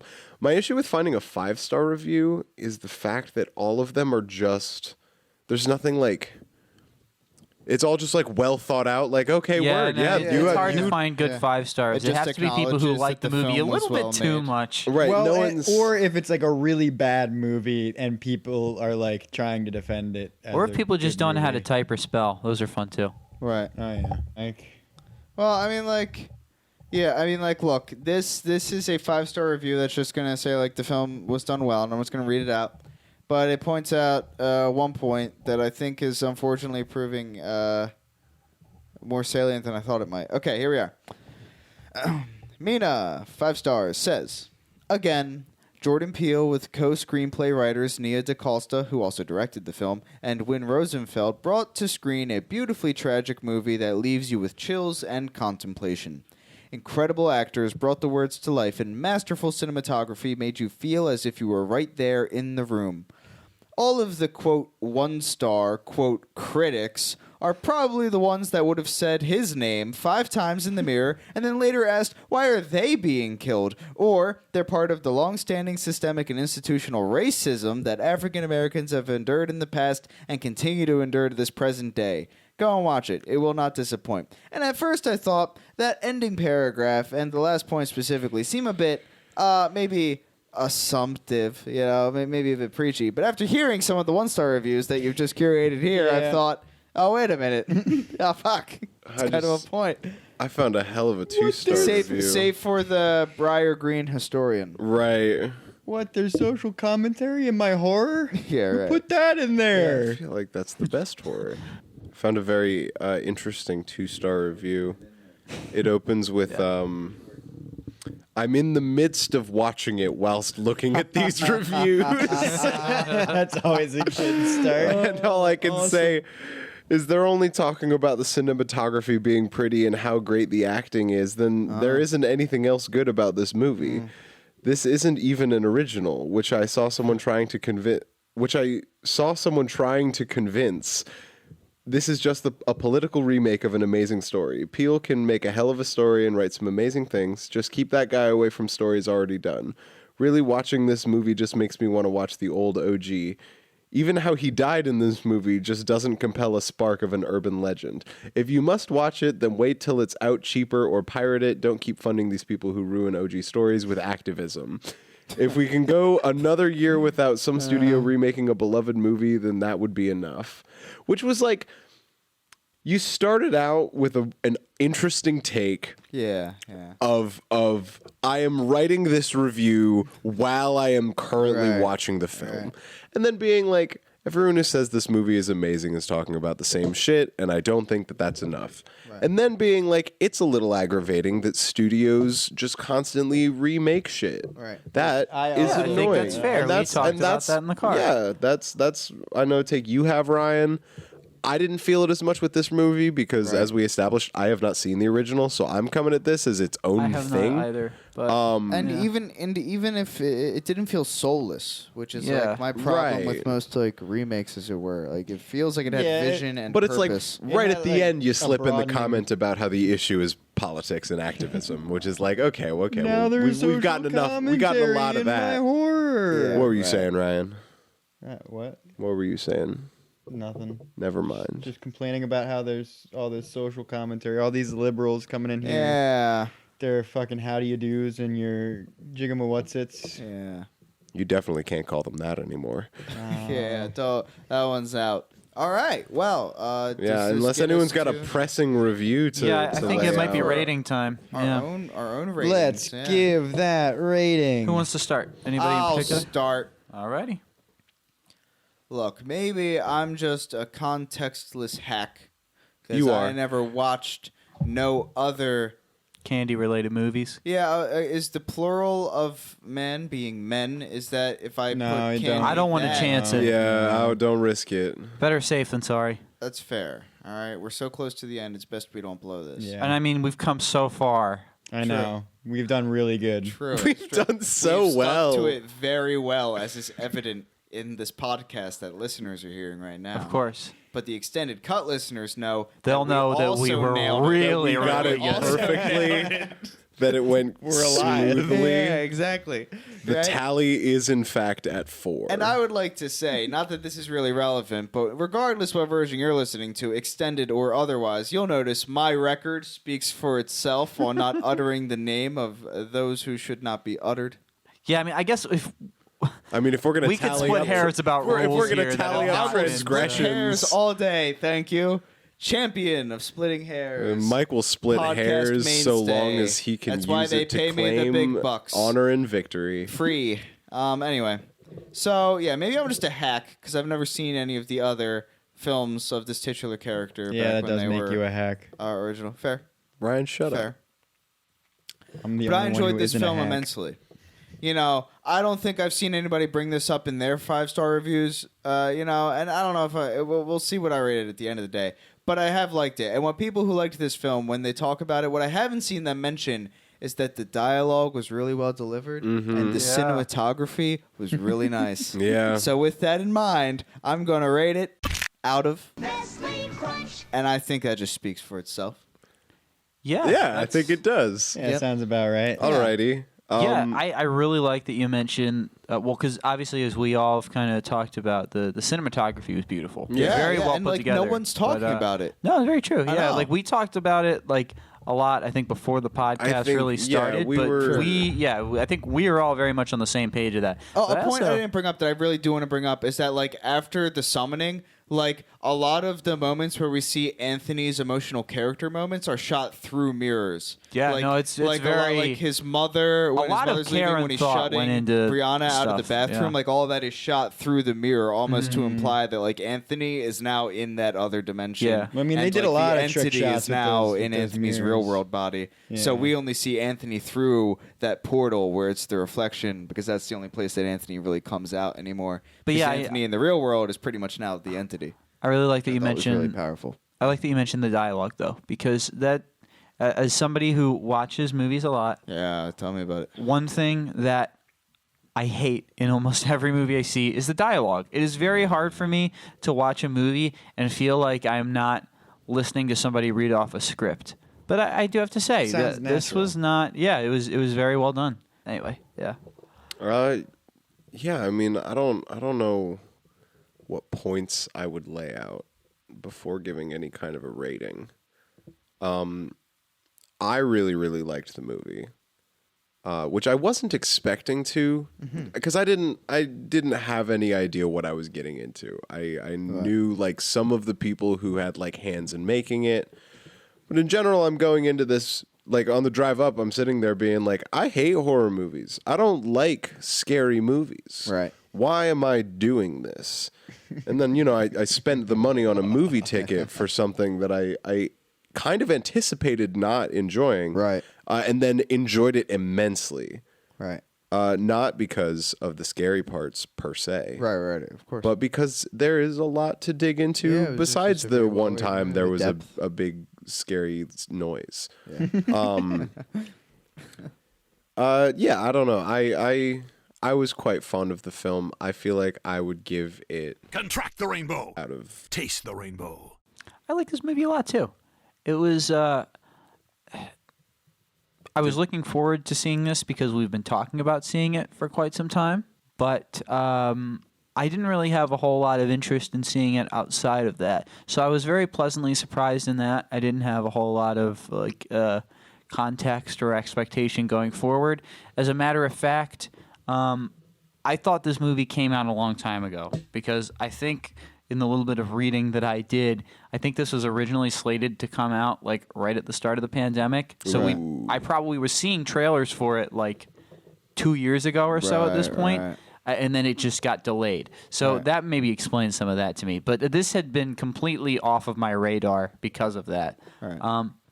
So going into it with all of that, I was very, very pleasantly surprised when I came out on the other side of it. So with that, it gets a The milk chocolate melts in your mouth, out of, not in your hand. and I think that's very fair. Yeah, and I feel Given- like you're withholding a bit, but that's fine. Well, It's I mean, your you own know, rating. I it's your own. I You think can make it. I think it's a very fair thing to say because it's a fine movie. There are some things that I think could have been done better, and Sure. we've explained that in great detail. Right. But all the same, a very nice movie to see Very if well. you're a horror fan. I'm dying to hear Ryan's take. we'll get to it. So Nate, I don't think I would have given it a. The milk chocolate melts in your mouth. Like I just, I think I would have given it a little bit more, a little bit more credit than that. Really? Okay. Yeah. Here comes your opportunity to do just that. So I think I'm going to give it a Nobody better lay a finger out of on my butterfinger. solely Yeah, solely that's much because more sensible. I like the fine. like Okay, odd one out, I guess. the color palette throughout the whole movie was pretty good. It was like I liked it because it was even tones throughout the whole film. Like Right. there wasn't anything like any crazy like changes, which you don't like. It's not necessary in a horror movie, but like the dim, dull tones of it, and like the most vibrant colors was coming from Anthony's paintings at the beginning, and then like at the end they became a lot darker themselves, which valid like to me point. that like the color palette lended to the narrative Yeah, too. kind of darkened as well. Yeah. Right. So I don't know. That was just something that we didn't talk about that I No, just that's good. realized. I like that. Yeah, that's what I give that.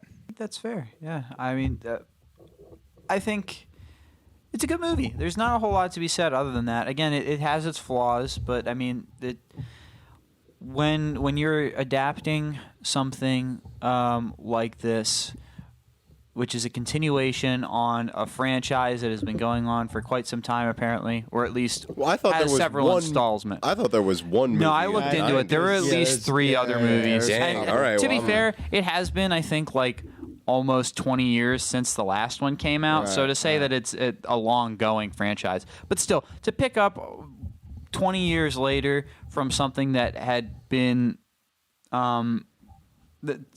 to add on to something that has been left alone for 20 years, that's not an easy thing to do. Right. And I think that it's done well. There are tropes that are fallen into, but that's what you get when you see horror movies. It's when you're this point. somebody like me who has seen a lot of horror movies, things tend to not be scary because you've seen it a million times. But, Right. to somebody like Steven, who does not watch a lot of horror movies, it can be kind of spooky. So, I mean, it was a little spooky. I wasn't overwhelmingly scared of that film. I didn't Exactly, watch yeah. all of it, but I'm. That's my thing with it. I've seen enough horror movies to be tactful with when it's what I look at. Yeah. And it's really interesting because there's no like pathology to you needing to see every single little display of Right. like gruesomeness. Well, and that's my thing with it is that I'm like It's I still, like thrilling. I am missing out on cinematography when my eyes are literally shut. I So I try to balance And it. I'm not trying to just listen to a film, but also I'm like, okay, right now I'm assuming not a lot is gonna go on that I can't anticipate. One of the things that I wanted to get in just as a thought, and this sort of touches on the conversation we'd had about like remakes and something. Again, I haven't seen any of the old ones, which makes me feel less confident in this take. But I felt like it wasn't the focal point of the movie, but I think it portrayed how culture operates in our world now in a way that I think that any of the older movies would not have been able to. And I think that if I were to make some sort of like argument in favor of remakes or rehashing old stories, I don't think that it's the best avenue. Right. But I think that if you're going to, it's a very, very strong decision to hone in on how shifts in like technology and culture and the way that those interact with each other impact how stories are told and narratives become presented. And I felt like this movie, in a way that didn't feel like it was like something they were necessarily like trying to explore thematically, but like it's the fact that like one person got murdered and everybody learned about it at the same time because they were on their phones and they saw the news article. Right. That stood out to me as just like, yeah, that is how information travels now. Right. And that's relevant to how we tell stories. Right. That's a good point. Yeah. I like that. I'm a sucker for analyzing storytelling as a medium. No, it's good. Yeah, we it's need. good. We Yeah, honestly, we Neither Nate nor myself really do that on the podcast at all. No, we just say, wasn't that dumb? Yeah, exactly. Yeah, we're I'm a big dumb guy. I'm a big dumb guy. Exactly.